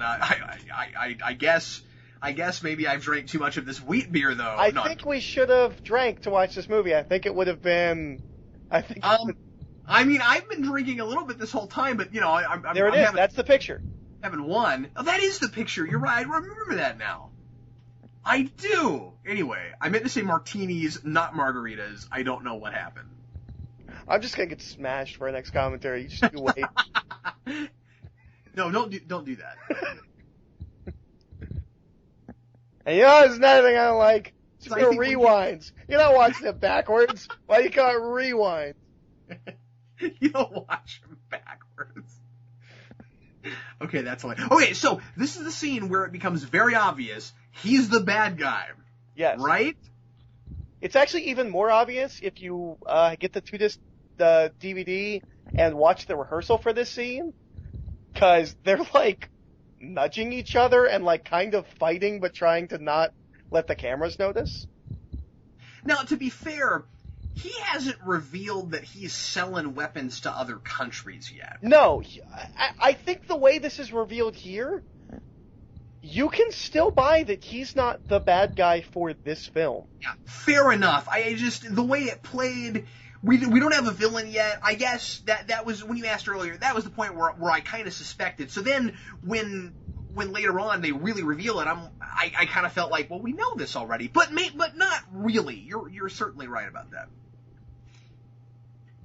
This was another early shot that we had from this movie, wasn't it? With him sitting in that chair, just looking at his repulsor. I think so. I don't remember this one as clearly. I don't know why we keep talking about those, but I guess it's just interesting to reminisce about it because it doesn't feel that long ago. No, it really doesn't. And you look at it, we've got all these movies now. It feels like a TV show that's been on forever. It feels like last year I went on IMDb, when I used to go on IMDb, and saw that first picture of the Stark Industries thing. It doesn't feel like it was that long ago for me. Which is weird because it feels like forever since I've watched this movie. I'm enjoying this much more than I remembered. My constant criticism of this movie to people was the first act is fantastic, and then the second act is just slapstick comedy. It is not. No, you're. I don't know what you were smoking. I was smoking martinis. Did he have a Wii? I think so. I thought I saw a Wii. What was this for before he had? I don't know. It comes out of the ground. Did it take you by yourself with a couple of robots to make your floor do that? Okay, so Jarvis is hooked up to the central computer of the house, right? Yeah. And he's also his AI can be transferred into the armor, right? Mm-hmm. Why can't he be inside the robots that keep not doing what Tony says? Oh, well, there's a good question. Also, how much do you want to bet in Avengers 2 Jarvis is running the Avengers Mansion? Oh, I didn't even think of that. You're totally right. That has to be where that's going, right? Yeah. Because we saw the mansion. I mean, it's Avengers Tower. It's not Avengers Mansion. We saw Avengers Tower. I don't know if we'll have a mansion, but he'll be running wherever they're operating. No, you're totally right. I didn't even think of that. You know what's really weird is every time there's an Iron Man movie or the Avengers movie, they're like, "Oh, they got the guy with this Jarvis back." I'm like, I didn't even think that was not a possibility. I assumed it's like Anthony Daniels, like he will just be there. I was freaking out that Gwyneth Paltrow was even in Avengers. No, that was really cool. I was like, what? She's in this? And she's not just in like a couple minutes, like she's kind of in that movie. Can I say that this scene is the kind of scene that Iron Man 2 was missing? I think Iron Man 2 maybe is a little bit too much more comic booky than this film. And it looks like Iron Man 3 is going to return to these kinds of roots. But watching this and then going to Iron Man 2, it's very different. There's a lot of tense, yeah, this is a very, very tense scene, and my wife complains about this movie because it's to, I mean, she likes it, but Sarah doesn't enjoy watching this like she enjoys a Look, movie. just because your wife is for the terrorists doesn't mean... No, but because she likes to look at something like this and say it's too realistic. She doesn't want to see a terrorist scene. But I feel like in this day and age, when you're dealing with a guy who is a weapons manufacturer and he's dealing with a very real problem of somebody's taking the weapons I developed and giving them to these people, we've got to deal with stuff like this. This is real. I love this, and I think... And I'm glad it's here. It would almost feel cheap if, one, they changed it so it didn't have to deal with warfare, or two, if they changed it so that it was some fictional war in some fictional country. Or they could even go too far with... That's really cool, by the way. I know he just killed like 6 dudes, but that's really cool. And they could go really too far also in the other direction with, the realistic nature of terrorism. I like that this movie has these real-world beats, but it's also escapist. You don't want... It understands its boundaries. Yeah, you don't at the same time walk into this movie and think, well, man, I could have just turned on the news if I wanted to watch this. It's not like that. Right. I also don't think that Iron Man could have pulled that guy through that wall and he not just have RoboCop did it. Did you complain to RoboCop? Yeah. Also, Batman does it in The Dark Knight Returns. Did you complain there? In The Dark Knight Returns? Yeah, in Dark Knight Returns. He busts through a wall and pulls a guy through it. Oh. Well, no, I haven't reviewed either of those, so. Oh. Well. There. So no, I didn't complain about that. Well, I assumed you read the book, but Yeah, I did. I'm just saying. I've never thought to complain about that. I've always thought this scene was weird and superfluous. The tank thing, and then I know that the jet scene is fun, but that also feels superfluous. I felt like he could have shown up, blown up the missiles, and flown away. I don't need the tank, and I don't need the whiplashes. Also, pay very close attention. One of the guys in the computer is the guy from Dark Knight who rats on Wayne to... Yep, there he is. I noticed that last time I saw this, too. He's in one shot. I was like, wow, he was in the 2 biggest superhero movies of that year. In really minor roles in both. Yeah. I wonder if he's like a huge nerd. Like he's... Actually, now that Rhodey's back, I want to finish what I was saying about Rhodey like an hour ago. So, hey Eric, can we talk about Rhodey? Rhodey in the comics is actually a little bit of how Pepper is in this movie, obviously minus all the sexual tension. But a lot of the role that she plays as kind of Tony's BS meter is a lot of what Rhodey was doing in the comics, particularly in the Michelangelo run. He was the guy that kind of kept Tony honest. And they gave a lot of that to Pepper, which is fine. But in the comics, he's always with Tony. He's the guy that kind of keeps Tony. This is awful. I hate this dialogue. Why? Because it's so easy. I was jogging, and now I'm driving home. Why is that hard? Because he's being distracted by the possibility of being shot by airplanes. I thought you were jogging. I'm driving. I'm driving to go jogging. Just flip it, and it makes sense. I was jogging. I am now driving home. Yeah, okay. Well, you're right. He's Tony Stark. He's Tony Stark. He's smart. Call him Tony Smart. He's Maxwell Tony Smart. He's Lance Fusion. He's smarter than me. He should be able to come up with a better excuse. Go gadget repulsor rays. Look, if he can just talk women into sleeping with him and giving excuses for why he disappears, he should be able to come up with an excuse like this. I'm just saying. That's happening while he's being fired on by airplanes and using a suit. You don't know that? You don't know his life before this movie? Yeah, I'm pretty sure he's never been trying to sleep with a woman while there are airplanes firing at him. So the planes are Whiplash 1 and Whiplash 2. Yes. I don't think there's any possible way that was an intentional setup. I don't think so either, but it's kind of interesting. Yeah. I kind of wish Ivan Vanko was flying one of them. Because that would make sense. I love this. Do you know what that is? What is? The ringtone? Oh, I don't. That is the theme song to the 1960s Iron Man cartoon. I figured you were going to say that, but I wasn't confident about that. Yes. That's cool.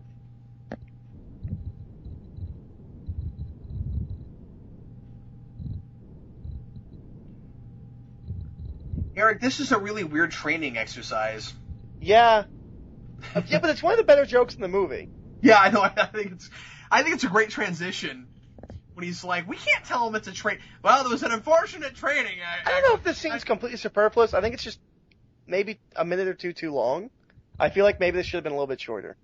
I understand why you're saying that. At the same time, I sympathize because the movie has not had a great deal of action in it yet. I'll give you that, but it's not the kind of That is action I want. balanced pretty well here, given the kind of movie it is. Yeah. This is nothing. I mean, if you want to compare this to other things that have action scenes that go on way too long for what they are, like look at Downey's Sherlock Holmes, right? Like, No, I don't. I like Sherlock Holmes in theaters. I didn't when I rewatched it. I liked it the first time, but my biggest problem with it was you had these action scenes that went on about 10 minutes too long. Are you specifically referring to the slow motion? No, I'm just. Oh, okay. Oh, you just mean the. I don't know. I've only seen it twice. I don't really remember that much. Kept going, and I'm like, I get that it's an action movie, but it's also a mystery film, and the pacing is wonky because of that. I'm more interested in the plotting than I am in watching giant explosions and people running around. You came to the wrong Sherlock Holmes film. No, I know, but the problem is the rest of that's done well also. I know. It's a weird movie. Anyway, we're talking about Iron Man. I like that he's like, "You crazy son of a bitch," and then nobody in the room notices. He's like excited and talking to Tony about what just happened, and nobody in the room notices. Also, am I allowed to swear on the commentary track for the movie where they just swear? No, well, that's okay. Because I just repeated his line. I don't think that should count. No, I understand. We'll let it slide this time, Eric. I won't kick you off. I won't hang up on you. I can't wait till we do the commentary for Kick-Ass. I'm just gonna repeat like each line as it's said and be like, "Hey, you can't stop me. I'm just saying what the movie is saying." I really like it when Hit Girl says this.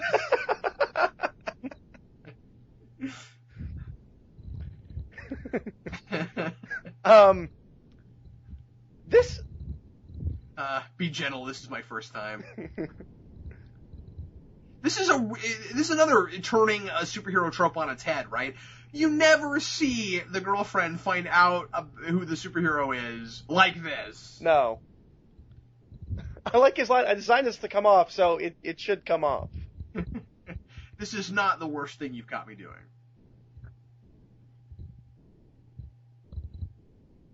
I think Pepper Potts is a really, really interesting character for a superhero film.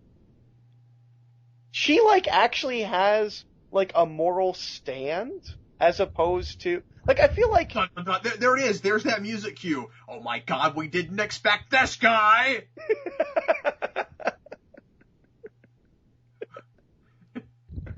I think it's pizza. Sorry, go ahead. I think it's interesting that most superhero films up to this point, if a girl finds out that they're the superhero, their real only conflict or feelings about it are selfish. I don't want you to get hurt. Or, I'm worried now that people will find out that you are the superhero and kill me, so we can't date anymore. Pepper is much more complicated than that. And her, I don't want you to go out there because you might get hurt thing, isn't the same as Mary Jane's. She sees this as a further extension of his self-destructive nature. She also sees it as a further extension of their company. She has to look at this in two different ways. The personal and the practical for their company. She has a job to think about. And she hates job searching. It makes her cry. She cares a lot about that company, and Yeah. she's good at her job, and it's a very interesting relationship because she's a career woman and she has to think about her own future, but the person who is essentially in charge of her future, because he's her boss, is the guy that she might be a love interest for. That's all very complicated. Yeah. And I don't think it's complicated, and I don't think it's necessarily like a sexist thing or a too traditional like female role thing either. Especially because in the sequel he tries to make her CEO and all of that. Yeah. I don't think that that's really a commentary on women in the workplace. I mean, in 2008, I think we're beyond that. Hopefully. Yeah. I'd like to think. You know what I mean? But it's what I'm saying is it's not a commentary on gender roles. It's a commentary on mixing the workplace with your personal life. It's the dipping your pen in company kind of a thing. Yep. I've never liked this device.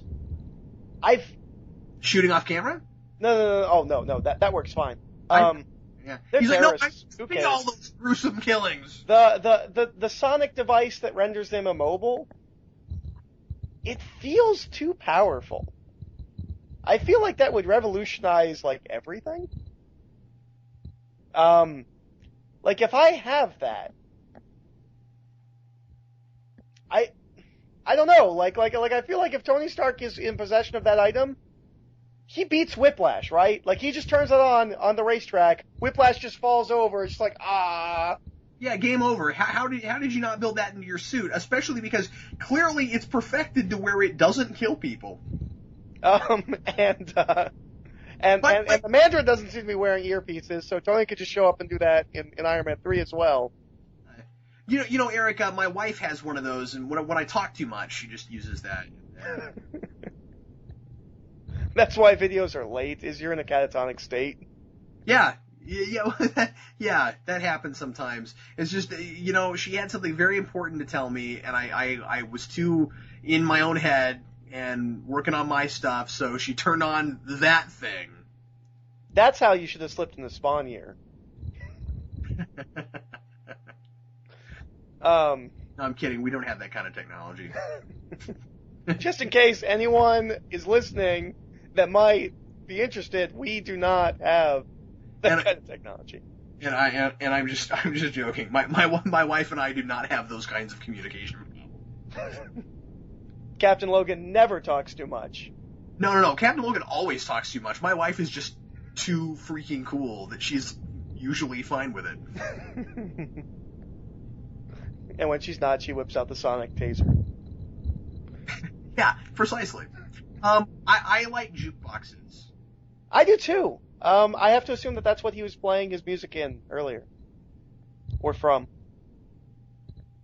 Eric, does that make Tony Stark a jukebox hero?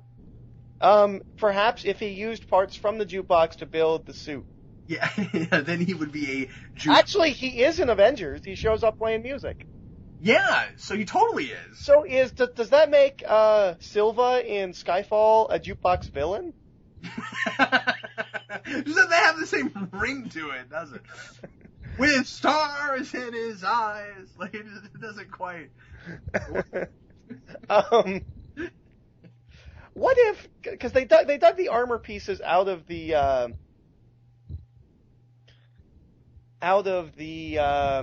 sand. What if they like missed a piece, like a really important piece? Because I wondered about that. He killed all of them. What happens when it doesn't work and he doesn't know why? Because the T-cog doesn't work or something. We left out like one bolt someplace. The thing fell apart. Just yelling at his technicians. He starts walking across the desert in it, and then it just all falls apart because there was like one screw that didn't get put in. He starts combing the desert. Do we have this technology? Is this real or is this like fake? The translator software. They use activate by writing translate. I don't know that we can do that very well, especially because like we can't even subtitle YouTube videos right. But can the government, like I feel like, maybe not consumer grade, but like, is there... Maybe that's just something that, Tony has in his computer. By the way, this is a really tense scene. I love everything about this. No, this is really good. Obadiah Stane walks in, and he says, I forget what exactly it is, but he says that line when he walks in, and she jumps like that. I think for sure that he knows just what she's doing, and he doesn't. And she thinks it this whole time, and he doesn't. And then there's just something about the end of this, the way that he asks her for the paper because he wants the crossword puzzle, is just really nuanced. Well, what's kind of weird is that this is Tony's office, and she doesn't actually have to get up and leave. Oh, that's a good point. Also, what does he think she was doing on the computer? Because I think he thinks that she was looking at porn. I think that... And he wanted to know what kind of porn she was looking at, and then he's really disappointed when he finds out that she's downloaded his mech blueprints. She looks so suspicious. I mean, like she looks really suspicious when he walks in, right? So he's got to think she's looking at something. I mean, her heart's racing. She jumped when he walked in. But I do think that he thinks he's the smartest guy in the room, and he doesn't think she even knows about the armor stuff. I think right, yeah. But still, like maybe he's not even suspecting anything in particular. He just is curious and walks around and wants to see what she's looking at. Yeah. Like literally, for all he knows, she could be tending her resignation or applying to like a different company. Or looking at porn. Yeah, or looking at porn. Looking at mech porn. Little does she know, soon I will have a mech, then she will love me. What are we talking about? But yeah, I just said that so menacingly. This line, can I have the paper? Puzzle. I don't know why, but that just always stuck with me. Again, it's this personal kind of hobby stuff. It defines people. All these people are very real. We know things, not just like superficial things about them, but these very specific things. Like, I kind of get the sense that guy probably really does crossword puzzles. Yeah. I don't know. It's really cool. But yeah, you're right. I love that hands-on Ed thing. Clearly, he did think she was doing something on that computer because he immediately went to it. Yeah. I love that this is a great payoff for something that, again, you didn't necessarily really know was set up for this. What are we talking about now? That he's there because she made the date for the meeting. Oh, here comes the meme. Here comes the meme. Tony Stark built this! The box of scraps. Do you know who that guy is? Do you know who that guy is? I don't know who that guy is. That is the main character. That's Ralphie from A Christmas Story. Is it really? Yeah, he's friends with Jon Favreau. Wow. That just blew my mind with that. But that's a great line. I'm not Tony Stark. And I'll shoot my eye out with a repulsor beam. Wow. Okay. Well done. I gotta write that down. I got Eric. I'm gonna have to put that in the trivia book.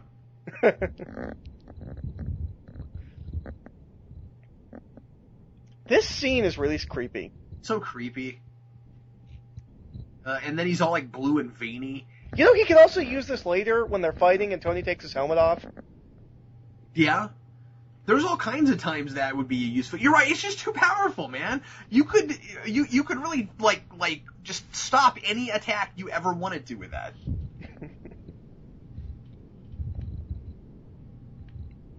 I don't know if it would work on Loki, but they might have been able to stop Loki like right there in the beginning of Avengers if they had that. Well, and it lasts a long time. Importantly, it's not like it just stuns you for a couple seconds. I mean, like, it's a This thing is creepy looking. I don't want that in my chest. No. I also like that it seems to be specifically built to take it out and burn through the shirt. That's all that's for. It literally has no other use. Well, it's just like the thing he built in his floor that comes out. Like, what was that for before that? Well, see, this one originally was to get the pits out of Peaches. Oh, is that what it was for?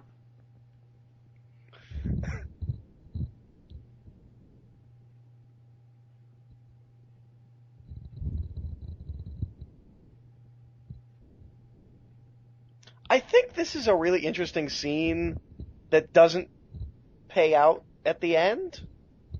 I really like the idea. He doesn't want this so that he can use it to rule the world. He just wants this to make more weapons. Yeah. Because there's money in that. And, again, this is kind of a literal thing. He just ripped out Tony Stark's heart, somewhat literally. And showed it to him. And he doesn't have one of those because all he cares about is weapons and money. And he even acknowledges it when he says, with this at its heart. Yeah.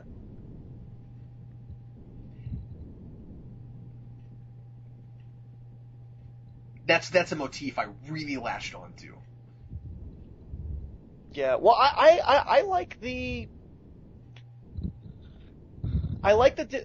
differences in ideology just from Tony's point of view, because Tony does want to do good with this, and Obadiah doesn't even want to do evil with it. He's not your standard cookie cutter, I just want to, it's not like the Green Goblin where he's like, we could rule the world with our ability to do backflips.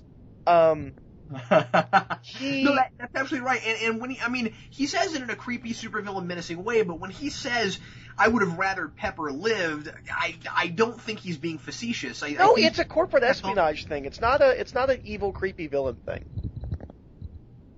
Up until he gets that suit on. Yeah, and then it falls apart for me to a degree. I really think that it gets kind of weird that he just kind of goes third act supervillain, runs in the middle of the street and starts blowing stuff up. But yeah, it's corporate espionage. He's doing everything behind the scenes.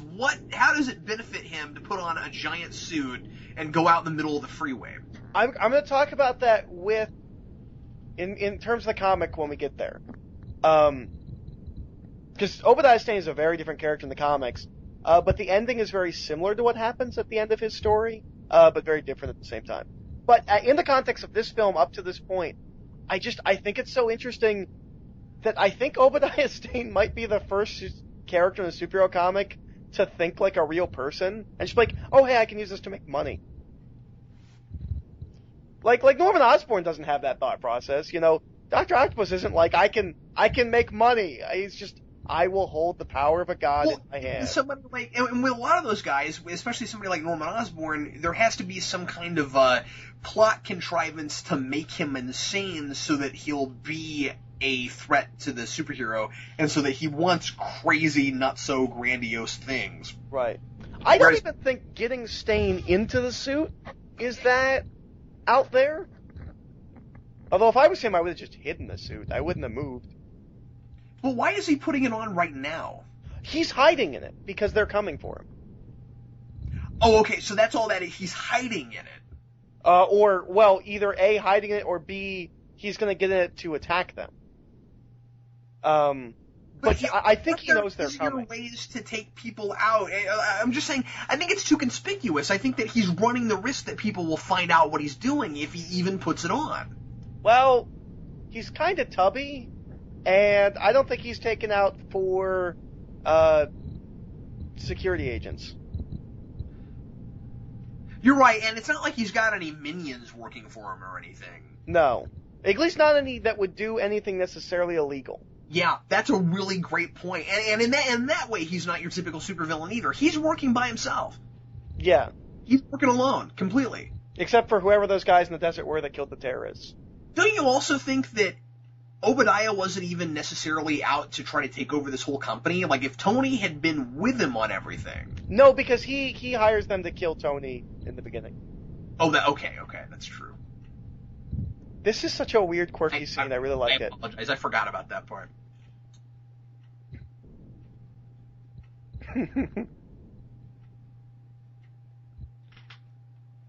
I really don't feel like you would come up with the thing that SHIELD is an acronym for and then come up with SHIELD later, because it's clearly those words are clearly fitting into that acronym. Yeah.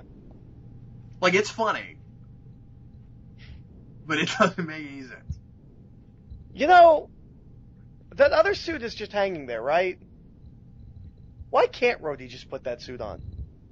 Because he's never used one before, so he'll... That doesn't matter to Obadiah Stane. No, and it should. It's a major flaw with the film. It is that we spend the second act seeing Tony learn how to use it when he's the guy that built it, and then Obadiah just jumps into it. Which is actually a plot point in the comics.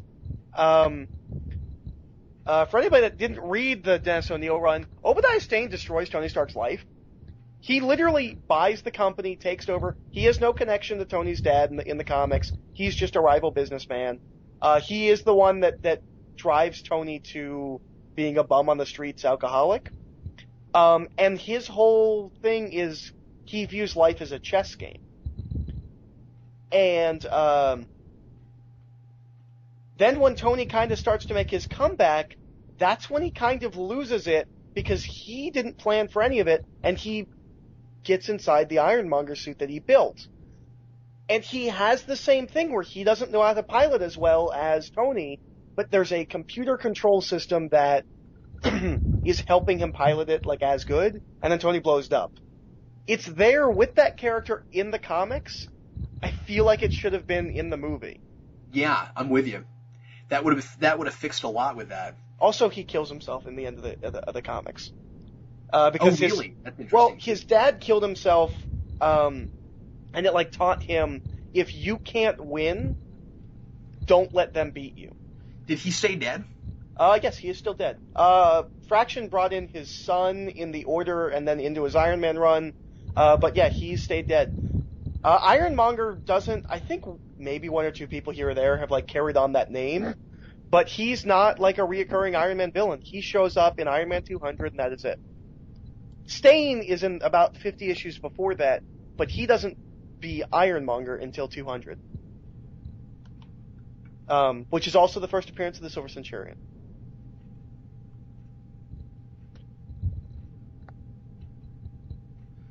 See, look, there, she covered it right there. He's gone insane. That's all the explanation. See, I hate that. I know. That's crazy. Like, I don't think he would do this. Because I feel like he's ruining his own plans right now by doing all this out in the open. And I feel like there's honestly some lines of dialogue about, like, I have no choice, I've been found out, this is all I can do. Who was he found out by exactly? SHIELD. SHIELD knows he's doing this. I think I really think it's a couple lines of dialogue away from being acceptable. Not good, but acceptable. I see what you're saying, but the thing is, nobody really gets what SHIELD is yet. I feel like he would just, maybe try to kill those people. They were FBI. Couldn't he just kill those people and then be done with it? Yeah, maybe. I'm just not sure why he has to run out in the middle of the street like this. Yeah. That's the part I don't get. I do like it. I like the fight across the No, it's a great fight. I'm just not sure if I buy the premise behind it. Yeah. I don't want to belabor the point. It didn't make enough sense to me. This woman driving this car is a moron. Yeah. Really? I mean, like, he's in front of the car and she's driving forward with him. Really? If you want to see that gag work, watch the remake of Fright Night.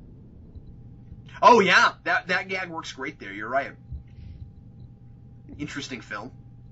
I love the motorcycle hit. I think that's somebody. That guy they just closed up on when he walked out of the car, I think that's somebody. I thought I recognized him, too. And that's the first time I ever remember thinking that, looking at that, and we both thought it at the same time. Odd. There's also a lot of really bad one-liners here when he turns evil. he's just suddenly a totally different character, right? Yeah. Like, is this just my imagination, or is he? I think part of it is because it's got that robotic voice, because I feel like it feels more like him once he opens the cockpit up. Impressive! You've upgraded your... It's funny every time. What's really weird is that he doesn't know the other armor exists. Oh. Like, as far as he knows, he just had the Mark 1. Well, no duh, he upgraded his armor. You knew that when it showed up. That's a good point, because, I mean, like, yeah, we've seen it, but according to the rest of the world, the only other time it's ever been seen out in public was a training exercise. Right? Yeah, as far as I know. Well, no, they don't see it in the training exercise. That's what I mean, is that the only other time anybody would have ever seen it would have been there, and nobody saw it. This is a fun callback, too. Where he also just says, a training exercise. Apparently, we can use that all the time. And then if that doesn't work, we can say weather balloon. Some swamp gas reflected off of Venus, and that's what caused what you all have been seeing. That's what caused this giant robot-looking thing to rampage through the streets. I want to start some silly rumors about scenes in the Marvel movies. Like, there's all those people that were like, oh, there's lightning in Hulk, that means Thor. I want to be like, you see that moon? That's a reference to the Inhumans, because they live on the moon. Tony was actually going to the Inhumans for help. It's all there. You see that moon in the background? That means we're getting Moon Knight. That's not a moon, that's a space station. It's a sentient space station. Does it feel like that should have been where he gets beaten? Yes. Because it pays off the thing earlier. I feel like I kind of like that's not, but it feels like the end. It's okay that it's not. I mean, we've already gone this far with the guy who wasn't crazy suddenly going crazy, that I can deal with more fight at this point. Especially because, and again, I'm sorry I keep bringing this up, but especially because this is not lame in the way I feel the climactic fight in the sequel is kind of lame. I love him taking off the suit here, because it's kind of got that like Spider-Man thing, like why does he like not have the mask on type of thing. Oh yeah, cool. I love I don't like it in Spider-Man. I love it here. No, I just see where you're going with that, yeah. Because that's not going to be able to operate that suit much longer, which means when it stops working, he's going to have a giant piece of metal that he's going to be stuck in. Yeah. It makes perfect sense, and the second he lands, after he thinks he's won, he's going to get that off of him.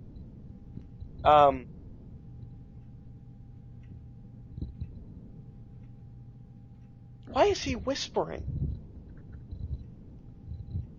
Shouldn't he, like, just have a button that broadcasts when he wants to speak? Yeah, and when he doesn't? He's got a big piece of metal on his face, and the other guy does too. He's not going to hear you even if you scream.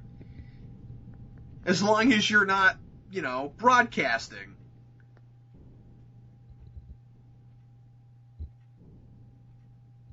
One day I will be important enough to own something that requires 3 toggle switches to turn off. Gotta work on that. And they've got to be the kind of toggle switches, too, where they're all the way around a piece of equipment, or they're, like, on different sides of your room. So that, like Star Trek... So it's really inconvenient if, like, a dinosaur's coming at you and you have to turn them all off. Like Star Trek First Contact, where if the Borg invade your house and they want to try to send a signal to the Delta Quadrant, you've gotta flip 3 switches all over your house. So I'm gonna do that annoying reading into things too much thing again. I just thought of this. I think it's cool that, after he rips out his arc reactor before, rips his heart out like that, it's blowing up another one that beats him. Okay. I have a question about this. Yeah. Why does Tony survive? Why does he survive? Getting hit by the arc reactor. Yeah. I guess I need to watch this again because I have 2 theories. One is that he actually has an arc reactor in his chest and somehow that lets him survive. The other is, I forget why I thought this, It looks like it sends up like maybe like a shockwave beforehand that knocks him out of the way, and then there's like an electrical thing that kills Stain. I'm not sure. I've always felt like this was weird. I think you can no prize it. I've always felt like they make a big deal about like, oh, you have to move because you're gonna die, and then it hits him like point blank and nothing happens. I guess so. I forgot about that. Wow. Also, he cannot aim. I was just fixated on all the goofy exposition where he just keeps explaining to Tony and therefore the audience everything that just happened with his suit. See, I don't understand. Then out my targeting sensors and the thing and the other thing, and now I'm gonna kill you with it. I think you should just end all sentences with that. We're like, I can make any stupid piece of dialogue sound cool. Sarah, Yeah, I had to run to the store and get milk, and now I'm gonna kill you with I'm it. gonna kill you with it. Hello, everyone. Welcome to Geeks Not Nerds, the podcast. And now I'm gonna kill you with it. I just got this really cool big Galactus, and now I'm gonna kill you. You know, you're right. I mean, like, why does he survive? And then, like, the arc reactor seems to be going out. God, how much of a big twist would have been if that was the end? The arc reactor goes out, and he's dead. I guess it's not. I thought the transition into something. I guess what I always remembered about that was that it flickers out, but you actually see it flicker a couple more times while we're at black. Yeah.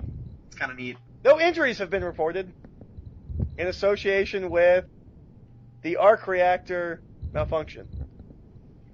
It's just like whenever Batman decides he's going to go on a cop chase. Yeah, of course. We're like, if it's cops that he's making the cars flip over, they're all okay. Tony Stark doesn't need tiny cue cards. I don't need tiny cue cards. I hate the homeless. This problem.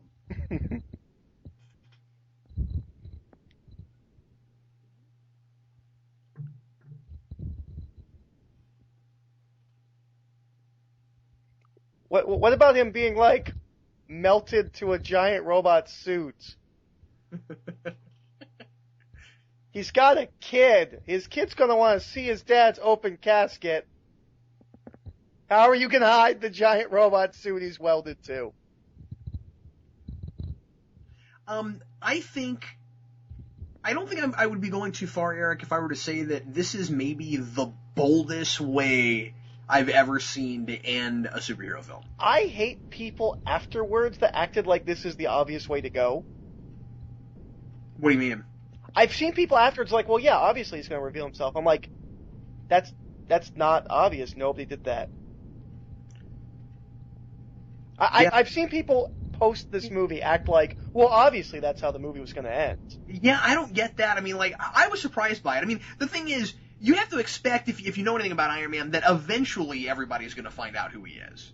And then he's going to make an excuse to make them not know, and then they'll find out again, and then they'll somehow make them think that's not true. By the way, I love this scene because it covers a plot hole that while watching the movie you wouldn't even have noticed till later. All right. You going to explain what that is? Because earlier, he goes to get a drink, she shows him the missile photos, and then he just leaves.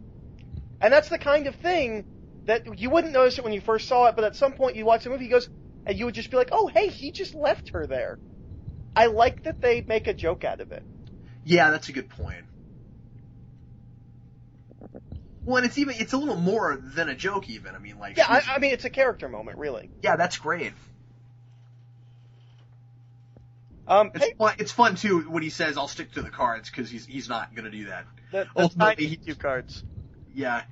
But yeah, it's really cool that ultimately we've turned this genre completely on its head by the end of this movie.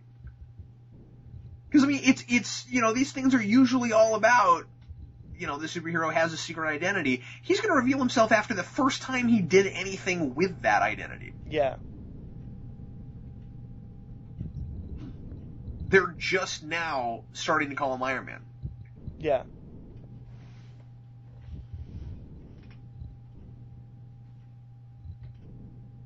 Do you think that line is supposed to be like a... I've always taken that as like a Marvel thing. What line? With my long list of character defects and mistakes I've made, because that's kind of what Stan Lee did for every single character. Yeah, good point. I wonder if you're not right about that. But yeah, that's such a cool way to end a movie. Also, Put it there. props to them for having the cool CG. Wow, the screenplay is written by 4 people. Props to them for having the cool CG credit sequence at the end of the film and not making me sit through 2 hours of it before the movie starts. It depends on the movie. Sometimes I really like that. I'm talking about Spider-Man. Oh, you're talking about Spider-Man. Okay. I don't mind it in Spider-Man. Oh, I hate it in Spider-Man. I skip it every time. I still haven't watched Spider-Man 3s. I skipped it. I've never watched Spider-Man 3s. Here's the thing. Spider-Man 3s is really cool, and I don't like Spider-Man 3, but Spider-Man 3s is really cool because, here's the thing. I like the music a lot in those movies, and it lets you listen to the score without dialogue behind it and get the score. And that opening in Spider-Man 3 sets up the Venom and the Sandman themes, and they're really good themes. And so I really like watching the opening credits for those. Oh, I think they're boring. Especially Spider-Man 2. That's interesting, man. I don't know. I actually really like that stuff. I get it. There's webs, and for some reason within the webs there's a goblin face. I get it. I feel like we talked about Spider-Man a lot this commentary. I guess it's just because in my mind, Spider-Man 1 is like the most, like, when you boil it down, like, it's the essence of the standard superhero film. You know what? And I thought that in the theater. And we hadn't even had that many yet. Yeah. But anyway, this movie. So, really, really good casting choices all the way around. I mean, like, I don't care for Terrence Howard as much as Don Cheadle. I don't think you would have noticed it as much. No, that's precisely what I was going to say. I mean, I do remember thinking he's a little understated for that character, but it wasn't until they cast somebody closer to what I wanted that I really thought about it that much. But I mean, like, Jeff Bridges is freaking perfect. No, he's great. And I can't think of how many times I've seen him as a villain. He's mostly usually a good guy, as far as I know. Yeah, and he does great. Well, he's really got the presence and build for villains. Like, I wonder why they don't use him that way more often. I think it's because he's cultivated such a like an aura of being like laid back that's kind of how you think of him. Yeah, absolutely. Maybe because the kind of roles he plays now, of course, they're not the sort of roles he played when he was younger. I mean, like you know, he's put on a lot of weight and built up, and he looks entirely different than he did when he was in his 20s and 30s. He's almost unrecognizable in this film visually. Oh yeah. It's really his voice that lets you know it's him. And again, I'm not making fun or anything. I mean, like honestly, he's one of those guys that as he's gotten older, I think he's become more distinguished, and I kind of like his performances more in his 50s than I do in his 20s and 30s. Oh, he's amazing in True Grit. Yeah, he is. Boy, I love that movie. Tana Doob was the key grip on this film. Thanks. Are we going to do that Whose Line Is It Anyway thing, where we just start randomly naming... No. I my friends and I just have a thing where if we stay for credits, we try and pick out the key grip of every film. Oh, the key. Okay, all right. So why exactly would you think that I would know that? Because it scrolled up right as I said it. Like, why are you suddenly saying the key? I don't understand that. Let's name some special effects technician. The last one is Thomas Sell. Why is he at the end? Because they're in alphabetical order. Did you ever look at the credits and find like really weird names? Oh yeah, sure. That's always fun. I always like it when I watch a movie that's entirely American and like half the credits are like Chinese or like Russian or like there's a predominant like not American but you don't know why. Do you know what I mean? Yeah, no, I know what you mean. Well, a lot of the times that's because something about the production is outsourced. Mona Lisa Furkahina is assistant to Mr. Aviarid. Good to know.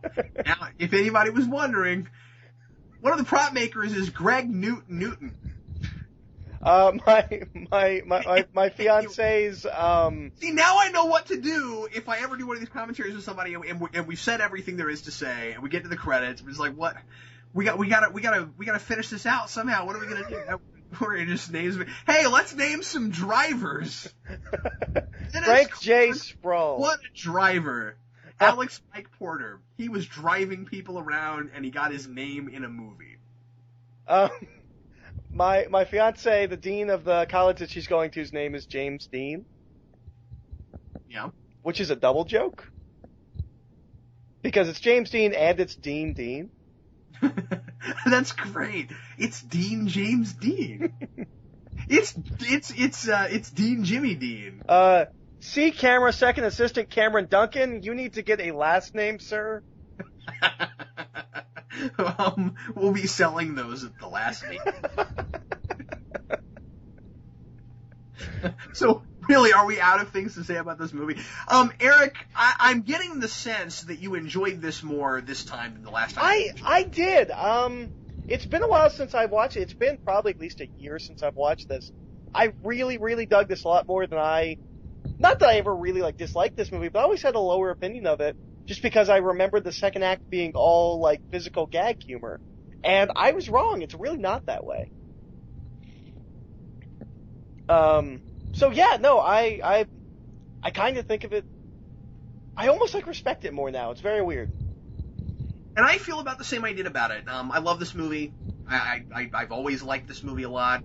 I've always appreciated the way it turned some of those tropes on their heads and helped show people that you can be really fun with one of these movies and not be obvious, and like you said, do a character study, but not a super obnoxiously heavy-handed kind of character study where it's all about us being snooty and hoity-toity and literary. It's a fun film that is about things and happens to be about a guy in a costume. And that's what I love. This is not a superhero movie. This is a movie about a guy who happens to be in a costume. I actually think, I wish they'd come up with a way to give the film the ending that matched the first two acts. Yes, absolutely. I don't know how you do that, because it is a superhero movie. When I reviewed it, Eric, that's the only thing that made me drop it to a 3.5. Yeah. That was it. That's my complaint. By the way, I also have to say that regarding my previous statement that I'll say that sometimes that isn't it cool that this didn't have to just be a straight up superhero movie? I mean, I also like straight up comic book superhero movies. I love that the Avengers just goes in a total comic book. I know we'll talk about this next time, but that's part of why I really like Iron Man 2. Oh, okay, yeah, we'll definitely have to talk about that. But I feel like that movie has some tonal issues within itself. I would just like to let you know that this film is protected under the Motion Picture Copyright Laws of America. Yes, unauthorized duplication, distribution, or exhibition may result in civil liability. Oh, I forgot this was here. Is that weird? I forgot that too. Yep, I totally forgot that. Did you know who wrote this scene? No. Brian Michael Bendis. That's hilarious. It's not like it's a real complicated scene. No, it's not at all. You need 2 lines of dialogue. Really, Bendis? You just wrote 2 lines of dialogue? All right. I can't believe they gave Bendis a paycheck for that scene.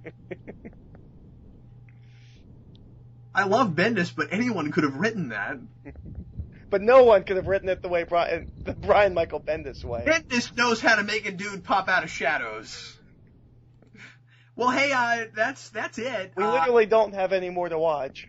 Yeah, Eric, did you have anything else you want to say about this movie before we leave off?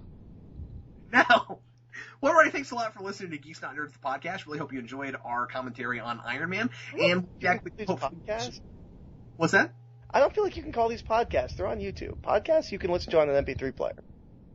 Yeah, well, they're we do the best we can. This is the best way we can make these available. They're audio. There's nothing to watch. It's a pod. Okay, continue. Anyway, thanks again for listening. We'll be back with you again soon with Iron Man 2. I'm Captain Logan. And I'm Eric. And we'll see you later.